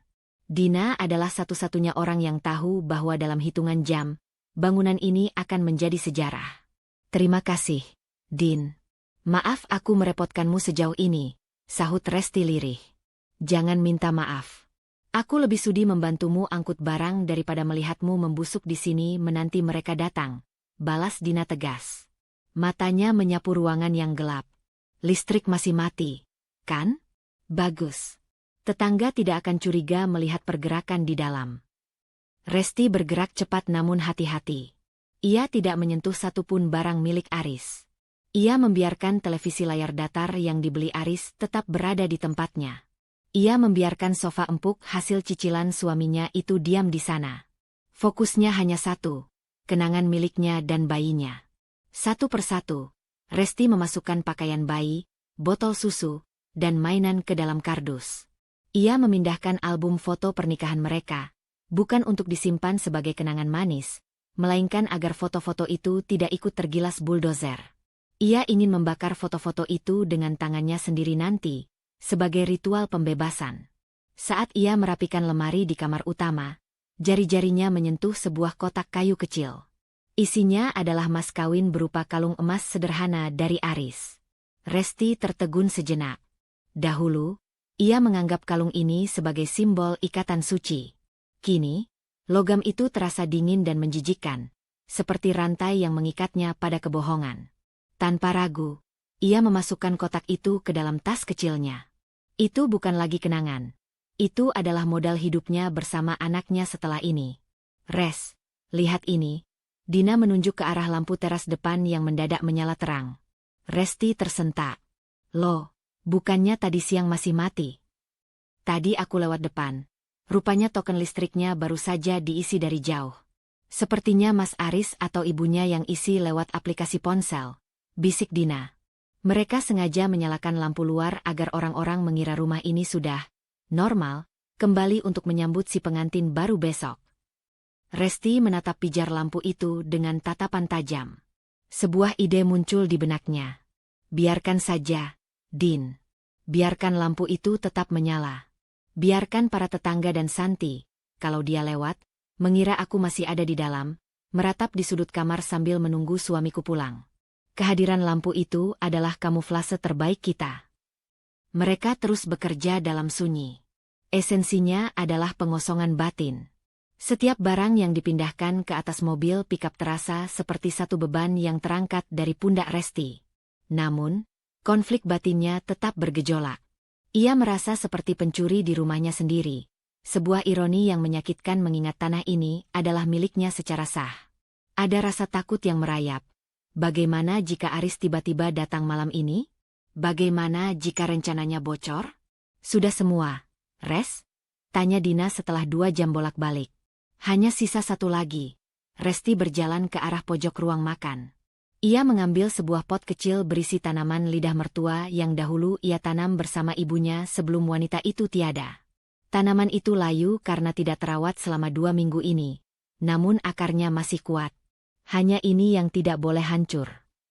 Saat mereka bersiap menutup pintu belakang, Resti kembali ke ruang depan. Ia menatap lampu teras yang terang benderang itu sekali lagi. Dari luar, rumah itu tampak tenang dan hangat. Sebuah gambaran palsu tentang keluarga yang harmonis. Resti kemudian mengambil sebuah kertas, menuliskan pesan singkat, dan meletakkannya di atas meja ruang tamu, tepat di bawah lilin yang sudah habis. Semoga cahaya lampu ini cukup terang untuk menunjukkan jalanmu pulang ke reruntuhan, Mas. Resti menutup pintu dan menguncinya. Ia menyerahkan kunci itu kepada Dina untuk disimpan sementara. Langkahnya menuju mobil pikap terasa ringan, namun jantungnya berdegup kencang oleh adrenalin yang membakar. Ia baru saja meninggalkan tempat yang ia sebut rumah selama 3 tahun terakhir untuk terakhir kalinya dalam kondisi utuh. Kita ke rumah ayahmu sekarang? Tanya Dina sambil menyalakan mesin. Iya. Setelah itu, aku harus menelepon Hendra. Aku ingin dia memastikan alat beratnya masuk ke lingkungan ini jam 5 subuh. Saat warga baru saja bangun dan belum sempat bereaksi, jawab Resti. Suaranya tidak lagi bergetar. Dina menatap sahabatnya dengan rasa ngeri sekaligus hormat. Kamu benar-benar akan melakukannya, Res? Meratakan semuanya. Besok pagi, Din, Aris akan pulang membawa ratu barunya. Aku hanya ingin memastikan mereka tidak perlu repot-repot membuka pintu untuk masuk. Karena pintunya sudah tidak ada. Temboknya sudah tidak ada. Hanya ada tanah ibuku yang suci dari pengkhianat. Ucap Resti dengan mata yang menyala di kegelapan kabin mobil. Namun, saat mobil mulai melaju meninggalkan kompleks, Resti melihat sebuah mobil hitam mewah berpapasan dengan mereka. Ia mengenali plat nomornya. Itu adalah mobil kolega bisnis baru Aris yang sering mengantar Bu Dahlia. Resti segera menunduk. Jantungnya hampir copot. Mobil itu melambat di depan rumahnya, seolah sedang memantau apakah lampu sudah menyala. Tekanan batin baru menghantamnya.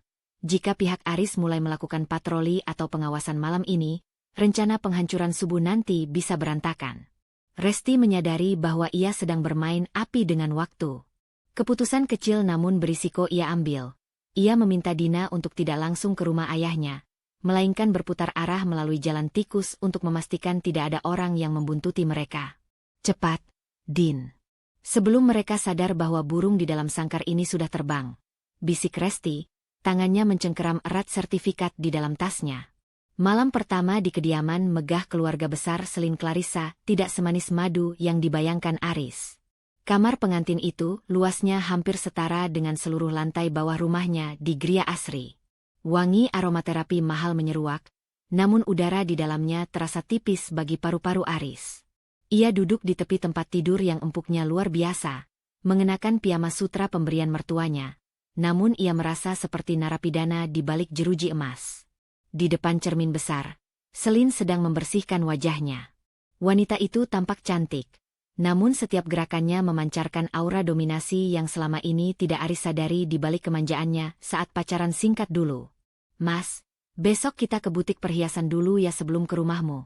Suara Selin terdengar datar, lebih menyerupai instruksi daripada ajakan. "Mama bilang cincin kawin kita desainnya terlalu kuno.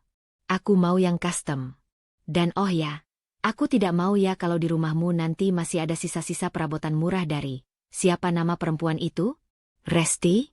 Semuanya harus diganti baru sebelum aku masuk." Aris menelan ludah. "Selin, rumah itu masih cukup rapi. Perabotannya juga." "Aku tidak tanya pendapatmu, Mas," potong Selin tanpa menoleh dari cermin. "Papa sudah kasih kamu posisi manajer di perusahaannya. Jadi tolong jaga martabatku. Aku tidak mau teman-temanku datang ke rumah yang seleranya seperti rumah buruh. Kalau kamu tidak punya uang untuk ganti semuanya, pakai kartu kredit yang dikasih papa tadi sore. Tapi ingat, itu artinya kamu harus kerja lebih keras, bukan malah melamun." Aris terdiam. Kata-kata Selin bukan sekadar tuntutan gaya hidup, melainkan pengingat bahwa di sini, ia hanyalah seorang pria yang dibeli. Ia teringat Resti. Resti tidak pernah menuntut perhiasan custom. Resti justru yang selalu memutar otak bagaimana sisa gaji Aris bisa cukup untuk makan sebulan sambil tetap mencicil semen untuk pavilion belakang. Di rumah ini, Aris baru saja menyadari bahwa ia baru saja menukar cinta tulus dengan sebuah jabatan yang membuatnya harus tunduk pada perintah istri dan mertua sepanjang hari. Kegelisahan itu mendorong Aris keluar kamar. Ia butuh udara segar. Namun, di lorong rumah, ia berpapasan dengan Pak Wijaya, ayah Selin, seorang pengusaha properti bertangan dingin yang sedari awal menatap Aris seperti melihat investasi yang meragukan. "Belum tidur, Aris?" tanya Pak Wijaya sambil menyesap cerutu. Matanya yang tajam menatap Aris dari atas ke bawah. "Besok kamu mulai masuk kantor. Jangan telat. Saya tidak suka orang yang tidak disiplin. Apalagi orang yang statusnya saya angkat dari bawah. Jangan sampai Selin mengeluh soal performamu, baik di kantor maupun di rumah." "Baik, Pak," jawab Aris singkat, kepalanya tertunduk. Rasa hina itu membakar batinnya. Aris melangkah menuju balkon belakang, menjauh dari tatapan Pak Wijaya. Di bawah temaram lampu taman, ia merogoh saku piyamanya dan mengeluarkan ponsel. Secara impulsif, ia membuka galeri foto yang telah ia pindahkan ke folder tersembunyi. Foto Resti yang sedang tertawa sambil menggendong bayi mereka. Seketika, rasa rindu yang asing menghantam dadanya. Ia teringat bagaimana Resti selalu menyiapkan kopi hangat saat ia pulang lembur. Ia teringat hangatnya pelukan Resti di rumah mungil mereka yang dulu ia anggap sempit. Namun kini terasa seperti satu-satunya tempat di mana ia benar-benar menjadi raja. Di sini, di Istana Selin, ia hanyalah pelayan berbaju sutra. Ponselnya bergetar. Sebuah panggilan masuk dari Bu Dahlia. "Halo, Ibu," bisik Aris. "Aris, bagaimana? Senang kan di sana?" Selin tidak marah-marah soal uang catering kan. Suara Bu Dahlia terdengar sangat antusias, kontras dengan suasana hati Aris. "Selin banyak menuntut, Bu. Mertua juga sepertinya tidak menghargaiku." Aris jadi kepikiran Resti dan anak Aris. "Bagaimana kalau kita batalkan saja pindah ke rumah Gria Asri besok?" Aris merasa bersalah. "Bu, listrik di sana diputus karena Aris lupa isi token sebelum pergi." "Hus, bicara apa kamu ini?" Suara Bu Dahlia mendesis tajam. "Jangan jadi pengecut. Kamu sudah melangkah sejauh ini. Harta keluarga Selin itu bisa bikin kita kaya 7 turunan. Resti itu cuma kerikil. Aris, dia tidak punya apa-apa. Rumah itu harus jadi milikmu sepenuhnya supaya Selin merasa nyaman. Kalau kamu kembali ke Resti, kamu mau hidup susah lagi? Mau dikejar-kejar cicilan lagi?" "Tapi itu tanah keluarga Resti, Bu." "Halah, siapa yang tahu? Sertifikatnya mungkin cuma omong kosong bapaknya yang tukang kayu itu. Yang penting bangunan itu kamu yang bangun. Pokoknya besok sore kita ke sana. Ibu sudah suruh Santi pantau. Lampunya sudah menyala. Artinya Resti masih ada di sana menunggu seperti pengemis. Kita tinggal masuk. Kasih dia uang sedikit buat ongkos pulang ke rumah bapaknya. Selesai. Jangan lembek, Aris." Ingat masa depan kita. Panggilan itu terputus. Aris menyandarkan dahinya ke pilar balkon yang dingin. Bayang-bayang penyesalan mulai membayangi logikanya. Ia menyadari bahwa ia telah membuang permata demi sebuah mahkota duri. Ia merindukan senyum Resti, namun keserakahan yang ditanamkan ibunya dan rasa takut kehilangan status barunya membuat Aris tetap terkunci dalam keputusannya. Ia kembali masuk ke kamar dengan hati yang berat. Ia melihat Selin yang sudah terlelap, wajahnya tampak angkuh bahkan dalam tidur. Aris membuka aplikasi pesan, jarinya ragu di atas nama Resti. Ia ingin meminta maaf, ingin menjelaskan bahwa ini semua demi utang keluarga, namun ego dan rasa malunya menahan jemarinya. Akhirnya, Aris mengambil keputusan kecil yang berbahaya. Ia mengirim pesan singkat kepada Santi, adiknya. San, besok pagi-pagi sekali kamu ke rumah Gria Asri. Pastikan Resti sudah tidak ada di sana. Kalau dia masih ada, panggil orang suruhan Papa Wijaya untuk menyeretnya keluar secara halus sebelum aku dan Selin sampai. Aku tidak mau Selin melihat keributan. Aris mematikan ponselnya. Tekanan batin baru merayap di dadanya. Ia tahu tindakannya ini akan menghancurkan Resti sepenuhnya. Namun ia merasa tidak punya pilihan lain jika ingin tetap bertahan di istana keluarga Wijaya. Ia tidak menyadari bahwa saat ia merencanakan pengusiran paksa itu, di luar sana, Resti sudah tidak lagi berada di dalam rumah, dan sebuah ancaman yang jauh lebih besar dari sekadar keributan, sedang bergerak menuju bangunan yang sangat ia banggakan itu. Pagi itu, langit di atas kediaman megah keluarga Wijaya tampak mendung. Seolah-olah awan sedang menahan beban yang sama beratnya dengan apa yang dirasakan Resti. Di sebuah kantor jasa pengiriman ekspres yang baru saja buka, Resti berdiri tegak di depan meja konter. Tangannya tidak lagi gemetar. Di bawah lampu neon yang berkedip, ia menyerahkan sebuah amplop kuning tebal yang berisi surat pemberitahuan pengosongan lahan dan perobohan bangunan. Ini bukan sekadar gertakan. Ini adalah prosedur legal yang disarankan Hendra agar Resti memiliki bukti bahwa ia telah memberikan kesempatan terakhir. Pastikan sampai ke alamat ini sebelum jam 10 pagi. Mas, ucap Resti kepada petugas kurir. Suaranya terdengar asing bagi telinganya sendiri. Dingin, kering, dan tanpa ampun. Ini sangat mendesak. Setelah membayar biaya pengiriman kilat, Resti keluar dari kantor itu dan menghirup udara pagi yang lembab. Batinnya kini berada di persimpangan yang aneh. Sebagian dari dirinya berharap Aris akan meneleponnya setelah membaca surat itu, memohon maaf, atau setidaknya menunjukkan satu percik kemanusiaan dengan mengakui bahwa tanah itu memang milik keluarga Resti. Namun, bagian lain dari dirinya, bagian yang telah hancur di depan gedung Melati, sudah tidak peduli lagi. Pukul 9.30 WIB, sebuah sepeda motor kurir berhenti di depan pagar tinggi rumah keluarga Selin. Santi, yang baru saja keluar dari rumah itu untuk mencari sarapan mewah di dekat kompleks, mencegat si kurir. Wajahnya tampak masam. Ia masih merasa terbebani oleh perintah Aris semalam untuk membersihkan Resti dari rumah Gria Asri. Atas nama Pak Aris Setiawan, tanya kurir itu. Santi merebut amplop itu dengan kasar. Saya adiknya. Sini, biar saya yang kasih. Begitu kurir itu pergi, Santi menatap amplop kuning tersebut dengan jijik. Ia melihat nama pengirimnya, Resti Baskoro. Tanpa perlu membukanya, Santi sudah bisa menebak isinya. Baginya, ini pasti hanya surat kaleng berisi sumpah serapah atau tuntutan harta gonogini yang membosankan. Dasar perempuan gila. Masih saja mengejar-ngejar Mas Aris dengan surat-surat sampah begini, gumam Santi. Ia berjalan menuju tempat sampah besar di sudut gerbang. Tanpa keraguan sedikitpun, Santi merobek amplop itu menjadi dua bagian, tanpa sempat melihat lampiran fotokopi sertifikat tanah yang ada di dalamnya, lalu melemparkannya ke dalam tumpukan limbah rumah tangga.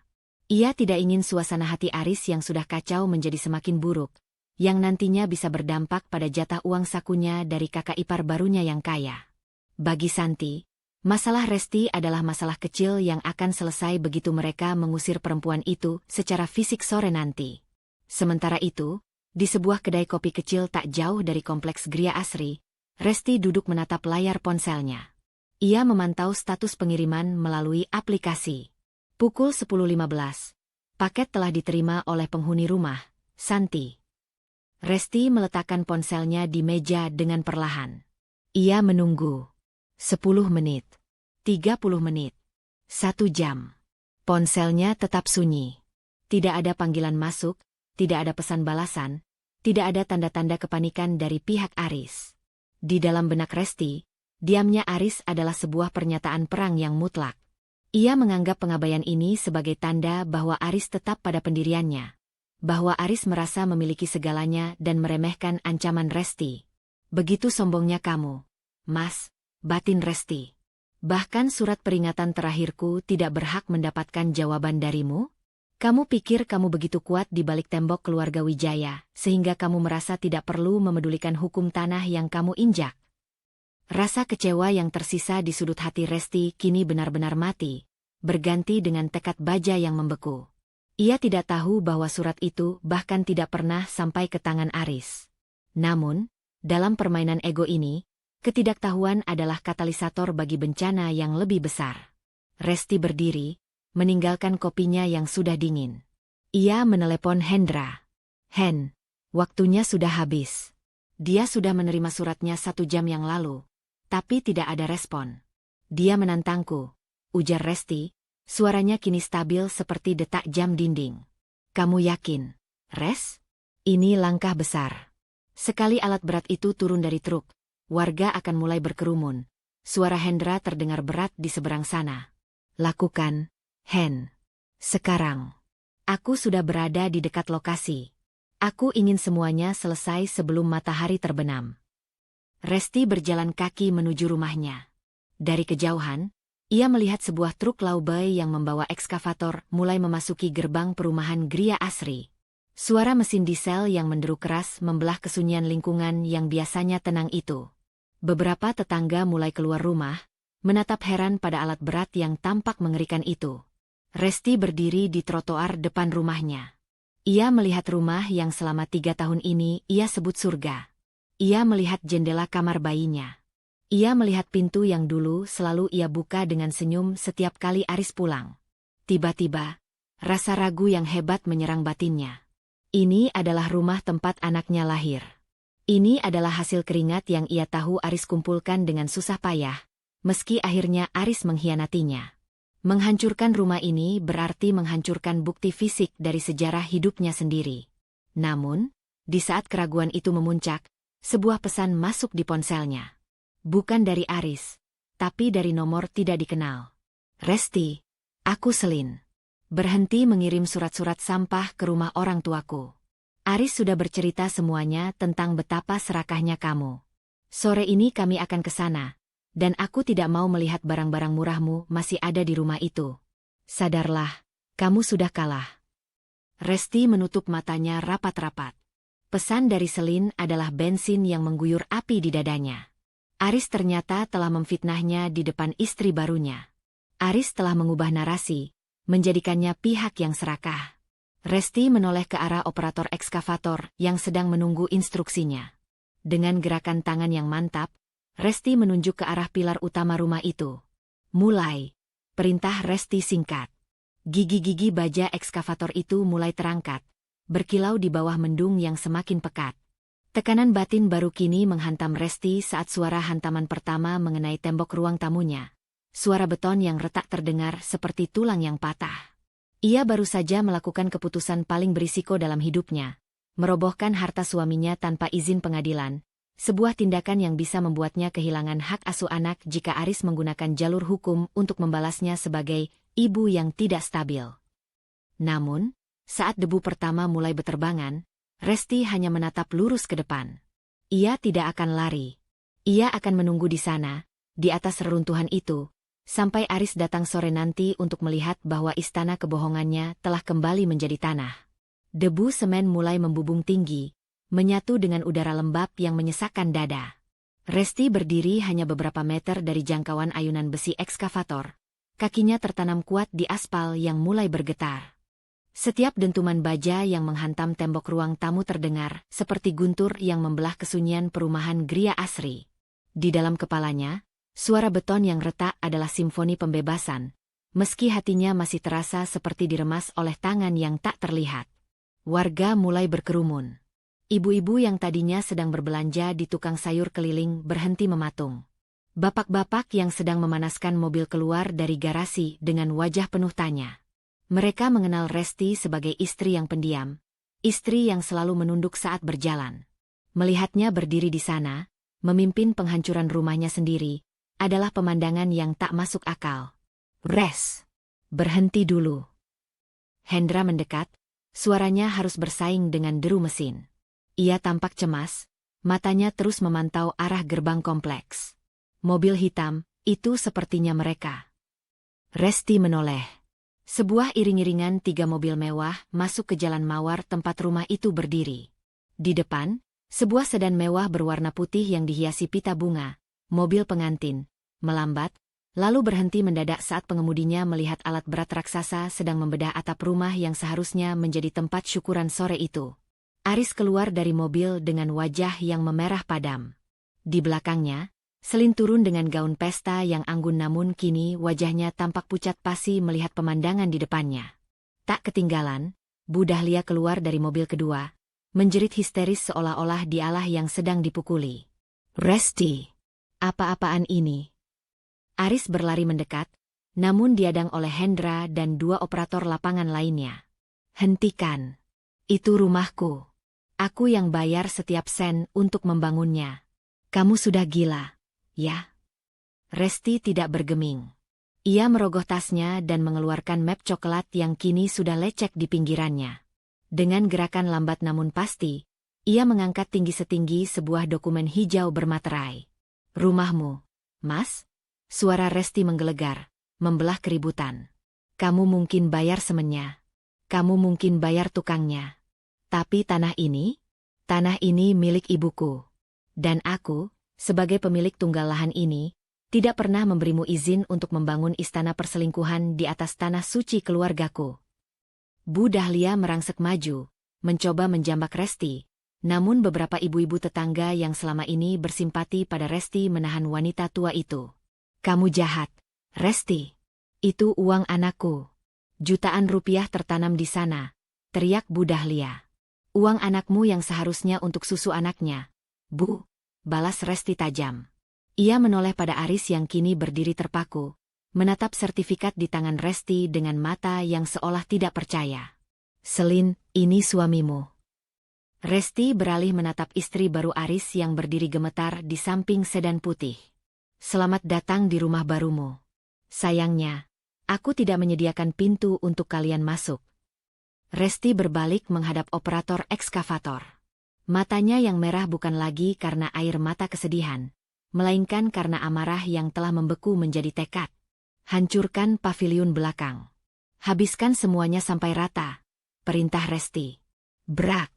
Lengan baja itu berayun dengan kekuatan penuh, meruntuhkan paviliun yang baru saja selesai dicat oleh Aris, ruangan yang rencananya akan dijadikan kamar utama untuk Selin.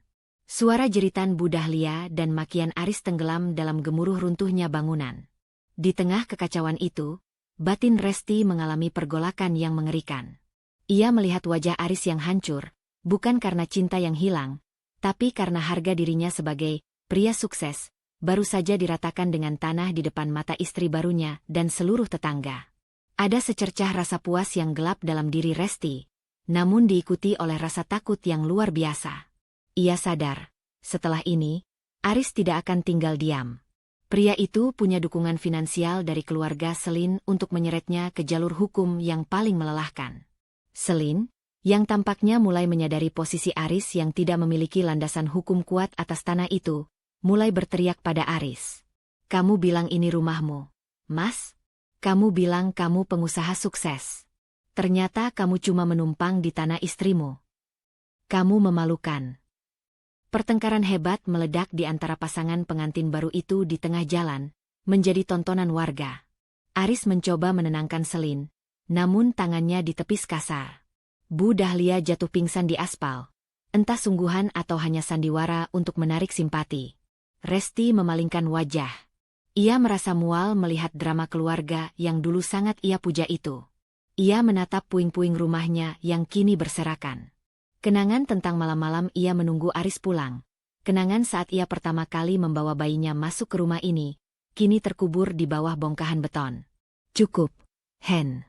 Biarkan sisa dinding depan tetap berdiri sebagai pengingat, bisik Resti pada Hendra. Res, polisi akan segera datang. Seseorang pasti sudah menelepon mereka.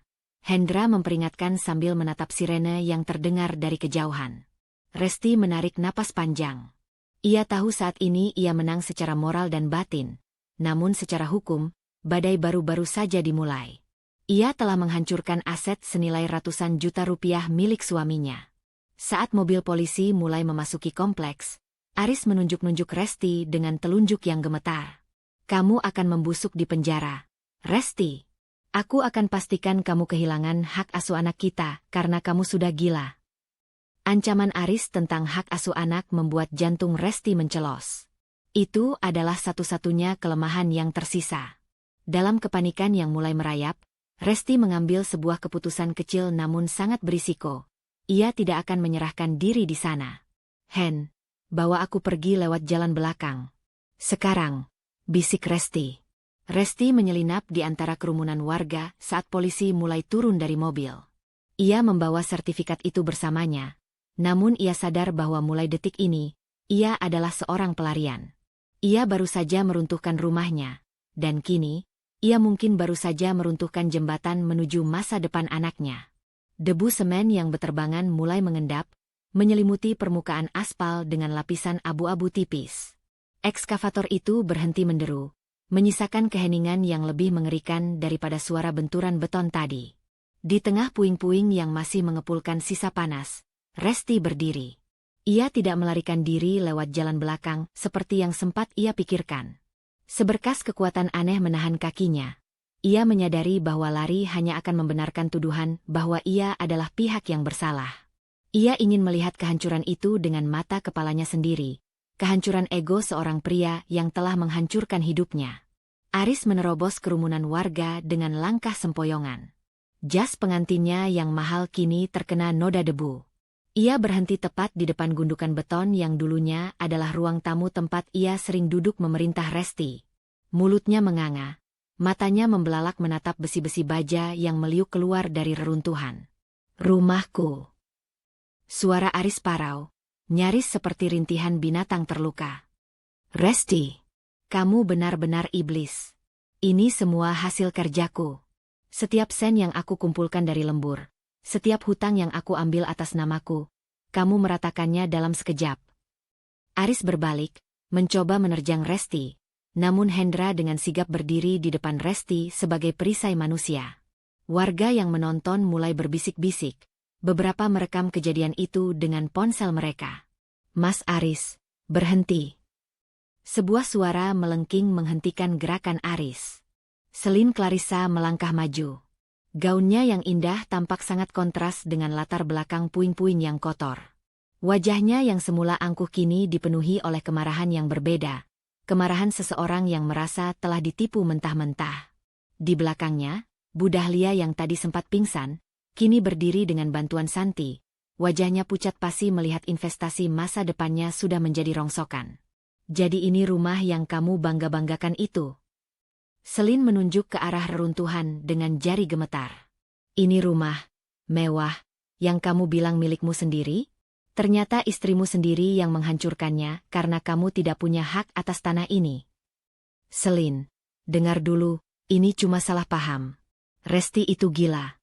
Dia. Aku tidak gila, Selin. Resti memotong dengan ketenangan yang mematikan. Ia melangkah keluar dari balik punggung Hendra, mendekat hingga jaraknya hanya 1 meter dari Aris dan Selin. Ia tidak lagi membawa ketakutan. Ia membawa kebenaran yang tajam. Resti merogoh tasnya. Ia mengeluarkan 2 map. 1 map coklat berisi sertifikat tanah yang tadi ia tunjukkan, dan 1 lagi map putih yang masih baru. Aris, kamu bilang kamu bekerja keras untuk rumah ini. Resti menatap suaminya dengan tatapan yang kosong dari rasa cinta.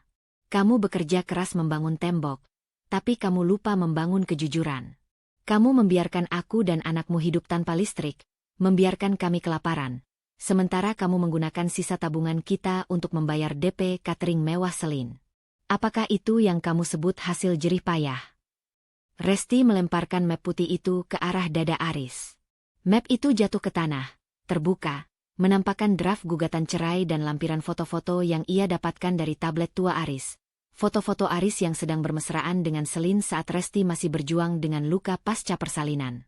Itu adalah surat gugatan cerai yang sudah aku daftarkan secara daring pagi ini. Dan di dalamnya ada bukti semua pengkhianatanmu. Suara Resti meninggi, menggetarkan suasana. Selin, kamu ingin tahu siapa pria yang kamu nikahi?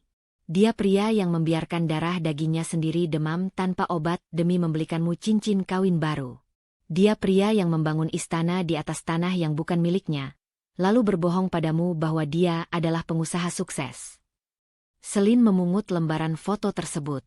Matanya membelalak melihat tanggal-tanggal yang tertera pada foto tersebut. Itu adalah masa di mana Aris mengaku padanya bahwa ia adalah seorang duda yang hartanya sedang tertahan di bank. Mas, kamu bilang kamu sudah cerai setahun lalu. Selin berteriak, suaranya pecah. Ia menatap Aris dengan rasa jijik yang tak tertahankan. Kamu membohongi aku? Kamu membohongi papaku. Selin, tidak begitu. Aku melakukan ini untuk kita. Aris mencoba meraih tangan Selin. Namun wanita itu melayangkan tamparan keras yang memekakkan telinga. Jangan sentuh aku. Kamu cuma benalu. Selin berbalik, berlari menuju mobil putihnya dengan air mata yang mulai merusak riasannya. Ia meninggalkan Aris di tengah reruntuhan itu, seolah-olah Aris adalah kotoran yang harus segera dibersihkan dari hidupnya yang glamor. Bu Dahlia meraung-raung, mendekati Resti dengan tangan mencakar. Puas kamu sekarang? Hah? Kamu menghancurkan masa depan anakku. Kamu menghancurkan segalanya. Resti menatap mertuanya dengan dingin. Ibu yang menghancurkannya sejak ibu mendukung pengkhianatan Aris. Ibu pikir bisa membuang aku dan cucu ibu seperti sampah? Sekarang, silakan ibu ambil sisa-sisa tembok ini. Bawa pulang ke rumah ibu. Karena mulai detik ini, tidak ada 1 inci pun dari tanah ini yang boleh kalian injak. Aris jatuh terduduk di atas bongkahan beton. Egonya yang setinggi langit baru saja diruntuhkan lebih hancur daripada bangunan di belakangnya. Ia kehilangan rumahnya, ia kehilangan istri barunya, ia kehilangan jabatan yang dijanjikan mertuanya. Dan kini ia menyadari bahwa ia kehilangan satu-satunya wanita yang pernah mencintainya tanpa syarat. Namun, konfrontasi ini belum berakhir. Aris mendongak, matanya merah penuh kebencian. Kamu pikir kamu menang? Resti, kamu merusak bangunan ini tanpa izin pengadilan. Aku akan lapor polisi sekarang juga. Aku akan pastikan kamu masuk penjara, dan kamu tidak akan pernah melihat anak itu lagi. Anak itu milikku, dan aku akan membawanya dari ibu gila sepertimu. Jantung Resti mencelos. Ancaman Aris tentang hak asuh anak adalah satu-satunya belati yang masih bisa melukainya. Ia melihat 2 petugas polisi yang tadi datang mulai mendekat ke arah mereka, membawa buku catatan dan borgol yang tergantung di pinggang. Resti mencengkeram tasnya. Ia tahu ia telah memenangkan pertempuran harga diri, namun perang hukum yang melelahkan baru saja dimulai. Di dalam tasnya, ia merasakan getaran ponselnya. Sebuah pesan dari ayahnya, Pak Baskoro, bawa anakmu ke tempat aman sekarang. Hendra akan membantumu. Jangan biarkan mereka mengambil cucu ayah. Resti menatap Aris yang kini mulai berbicara dengan polisi, menunjuk-nunjuk Resti sebagai pelaku kriminal. Tekanan batin baru menghimpitnya. Ia telah meratakan rumahnya, dan kini ia harus bersiap untuk kehilangan kebebasannya atau bahkan anaknya jika ia tidak segera bertindak. Dengan keputusan berisiko yang diambil dalam hitungan detik, Resti memberi isyarat pada Hendra. Bawa aku ke mobil, Hen. Kita harus pergi sebelum mereka mencekal kita. Bisik Resti. Di bawah gerimis yang mulai turun, membasahi debu-debu kehancuran, Resti melangkah meninggalkan sisa-sisa hidupnya. Ia menang, namun ia kini menjadi buronan dari kemarahan seorang pria yang tidak lagi memiliki apapun untuk dipertaruhkan selain dendam. Hujan sisa semalam meninggalkan aroma tanah basah yang tajam di udara pagi perumahan Gria Asri. Resti berdiri di tepi jalan mawar, menatap sebidang lahan yang kini hanya berupa tanah merah yang diratakan. Tidak ada lagi tembok yang berdiri miring, tidak ada lagi puing-puing beton yang mencuat. Hendra telah menyelesaikan tugasnya hingga tuntas. ia membersihkan seluruh sisa-sisa istana Aris hingga tak bersisa satu batu bata pun. Di gendongannya, bayinya menggeliat pelan, menghirup udara pagi yang segar tanpa sesak debu konstruksi lagi. Resti mengusap pipi anaknya, merasakan ketenangan yang selama berbulan-bulan ini absen dari dadanya. Gemuruh amarah yang kemarin meledak-ledak kini telah mengendap menjadi keheningan yang damai. Ia tidak lagi merasa seperti buronan, karena pengacara yang dikirim Pak Baskoro telah memastikan bahwa tindakan Resti meratakan bangunan di atas tanah miliknya sendiri, setelah pengiriman surat peringatan resmi, berada dalam koridor hukum sengketa lahan yang kuat. Namun, ketenangan Resti terusik sesaat ketika sebuah mobil taksi berhenti tak jauh darinya. Dari dalam mobil, Aris turun dengan penampilan yang mengerikan. Jas pengantin yang kemarin dibanggakannya kini tampak kumal, tak ada lagi dasi, dan rambutnya acak-acakan. Wajahnya sembab, menyimpan sisa-sisa kehancuran batin yang tak tertanggung. Di belakangnya, menyusul Bu Dahlia yang tampak ringkih. Wanita yang biasanya selalu tampil dengan perhiasan mencolok itu, kini hanya mengenakan daster lusuh dan jaket tipis. Wajahnya pucat, matanya sayu, dan ia berjalan terseok-seok sambil memegangi lengan Aris. Tekanan darah tingginya naik drastis setelah kejadian kemarin, membuatnya tampak 10 tahun lebih tua hanya dalam satu malam. "Puas kamu, Resti?" Suara Aris terdengar parau, tak ada lagi nada mengancam seperti kemarin. Hanya ada keputusasaan. "Selin mengusirku semalam. Papanya mencabut posisiku di kantor dan membatalkan semua kontrak atas namaku. Aku tidak punya apa-apa lagi. Rumah ini hancur, tabunganku habis untuk pesta itu, dan sekarang ibu sakit." Resti menatap mantan suaminya itu tanpa rasa benci, namun juga tanpa belas kasihan. "Aku tidak menghancurkanmu, Mas. Kamu yang menghancurkan dirimu sendiri saat kamu memutuskan untuk membangun hidup di atas kebohongan. Kamu memilih untuk membuang kami, jadi jangan salahkan aku jika aku membuang rumah yang kamu bangun di atas hak ibuku." Bu Dahlia mencoba bicara, suaranya gemetar. "Resti, tolonglah. Kasihan Aris.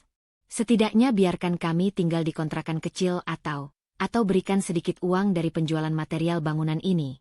Ibu sedang sakit, Nak." "Saya bukan lagi menantu ibu yang bisa ibu perintah dengan rasa bersalah," jawab Resti tenang namun tegas. "Santi mana? Kenapa bukan dia yang mengurus ibu? Bukankah dia yang kemarin paling semangat mengambil barang-barang berharga dari rumah ini?" Aris menunduk. "Santi pergi ke rumah temannya. Dia tidak mau ikut susah. Dia bilang dia malu punya kakak penipu." Sebuah senyum getir tersungging di bibir Resti. Inilah puncak dari segalanya. Aris yang dulu memuja harta dan status, kini ditinggalkan oleh orang-orang yang ia manjakan dengan uang hasil menindas Resti. Istri barunya mendepaknya karena ia dianggap beban. Adiknya meninggalkannya karena ia tak lagi berguna. Dan ibunya kini menjadi pengingat abadi akan kegagalan didikan yang ia tanamkan sendiri. Aris menatap tanah kosong itu dengan pandangan kosong. "Aku akan menuntut hak asuh, Resti. Aku masih ayah dari bayi itu." "Silakan, Mas." Resti menantang dengan sorot mata yang tak gentar. "Sebutkan di depan hakim bagaimana kamu membiarkan anakmu kelaparan dan tanpa listrik selama 2 minggu demi menikahi wanita lain. Sebutkan bagaimana kamu tidak punya tempat tinggal dan pekerjaan untuk menghidupinya. Jika kamu pikir itu akan membantumu menang, silakan lakukan." Aris terdiam 1000 bahasa. Ia tahu ia telah kalah telak. Ia adalah pria yang luntang-lantung, seorang penipu di mata keluarga konglomerat Wijaya. Dan kini ia tak lebih dari seorang tunawisma di depan wanita yang dulu ia anggap lemah. 1 jam kemudian, Hendra datang bersama seorang pria parubaya berpakaian rapi yang diperkenalkan sebagai Pak Surya, seorang pengembang properti lokal. Pak Surya telah lama mengincar lahan di area ini karena lokasinya yang strategis untuk dibangun ruko modern. "Tanah ini memiliki dokumen yang sangat bersih, Pak Surya," ujar Hendra sambil menyerahkan map hijau milik Resti. "Pemiliknya ingin transaksi ini selesai secepat mungkin." Resti memperhatikan Pak Surya yang sedang meninjau batas-batas tanahnya. Batinnya berbisik, bertanya apakah ia melakukan hal yang benar dengan menjual warisan ibunya. Tanah ini adalah satu-satunya ikatan fisiknya dengan almarhumah sang ibu. Namun, Ia menyadari bahwa memelihara tanah ini hanya akan membuatnya terus terikat pada kenangan buruk tentang Aris. Setiap inci tanah ini telah ternoda oleh pengkhianatan. Saya setuju dengan harga yang ditawarkan, Bu Resti, ucap Pak Surya sambil menjabat tangan Resti. Lokasinya bagus. Saya akan segera menyiapkan berkasnya sore ini. Resti mengangguk mantap. Keputusan telah diambil. Ia akan menjual tanah ini. Dengan uang hasil penjualannya, ia bisa membeli rumah mungil di dekat rumah ayahnya, menabung untuk pendidikan anaknya, dan mungkin memulai usaha catering kecil-kecilan bersama Dina. Ia tidak butuh istana yang dibangun dari kebohongan. Ia hanya butuh tempat bernaung yang dibangun dari kejujuran. Saat Pak Surya dan Hendra mulai berdiskusi teknis, Resti berjalan menuju tengah lahan kosong itu. Ia berjongkok, menyentuh tanah merah yang lembab. Ibu, maafkan Resti karena menjual tanah ini. Batinnya bicara pada kenangan sang ibu. Tapi Resti tidak ingin tumbuh di tempat yang penuh duri. Aku ingin membawa cucumu ke tempat di mana dia bisa bangga pada ibunya. Ia mengambil segenggam tanah, memasukkannya ke dalam botol kecil sebagai kenangan, lalu berdiri tegak. Ia melihat Aris dan Bu Dahlia masih duduk di pinggir jalan raya, menunggu taksi online yang entah kapan akan menjemput mereka menuju ketidakpastian. Mereka tampak seperti bayangan masa lalu yang mulai memudar. Resti berjalan menuju mobil Hendra. Dina sudah menunggu di sana, melambai dengan ceria. Sudah selesai, Res? Tanya Dina lembut. Sudah, Din. Semuanya sudah rata. Tidak ada lagi yang tersisa, jawab Resti. Resti masuk ke dalam mobil. Saat mesin menyala dan mobil mulai bergerak meninggalkan perumahan Gria Asri, ia tidak menoleh ke belakang. Ia menatap lurus ke depan, ke arah jalanan yang luas dan terbuka. Di gendongannya, sang bayi tertawa kecil, seolah-olah mengerti bahwa beban yang menghimpit hidup ibunya telah lenyap. Konflik utamanya dengan Aris telah tuntas. Ia tidak lagi mencari balas dendam, karena hidup Aris yang hancur sudah menjadi hukuman yang cukup. Namun, batin Resti kini dipenuhi oleh tantangan baru, menjadi orang tua tunggal yang mandiri. Ia harus belajar berdiri di atas kakinya sendiri, tanpa perlindungan siapapun. Keputusan kecil terakhirnya hari itu adalah mematikan ponsel lamanya dan membuang kartunya keluar jendela mobil. Ia tidak ingin lagi ada suara dari masa lalu yang mengganggunya. Ia memilih untuk menghilang sejenak, membangun fondasi hidup yang baru, di tempat yang tidak diketahui oleh Aris maupun Bu Dahlia. Risiko finansial dan tantangan membesarkan anak sendirian kini membentang di depannya. Namun untuk pertama kalinya setelah sekian lama, Resti merasa benar-benar merdeka. Di atas tanah kosong yang ditinggalkannya, hanya ada keheningan. Dan di dalam hatinya, sebuah lembaran baru telah terbuka, bersih, putih, dan siap ia tulis dengan cerita tentang kekuatan seorang wanita yang bangkit dari puing-puing pengkhianatan. Ada satu pelajaran berharga yang bisa kita petik bersama. Jangan pernah takut meruntuhkan istana yang megah jika fondasinya dibangun di atas kebohongan. Karena lebih baik berdiri di atas tanah kosong dengan harga diri daripada tinggal di dalam gedung mewah namun batin terpenjara.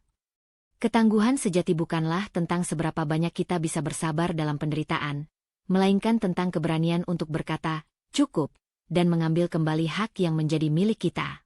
Semoga kisah Resti menjadi pengingat bahwa badai sehebat apapun tidak akan bisa menenggelamkan mereka yang memiliki akar harga diri yang kuat.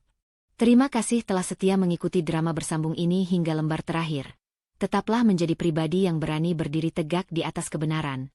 Dan sampai jumpa di karya-karya selanjutnya dengan penuh semangat serta salam hangat dari saya.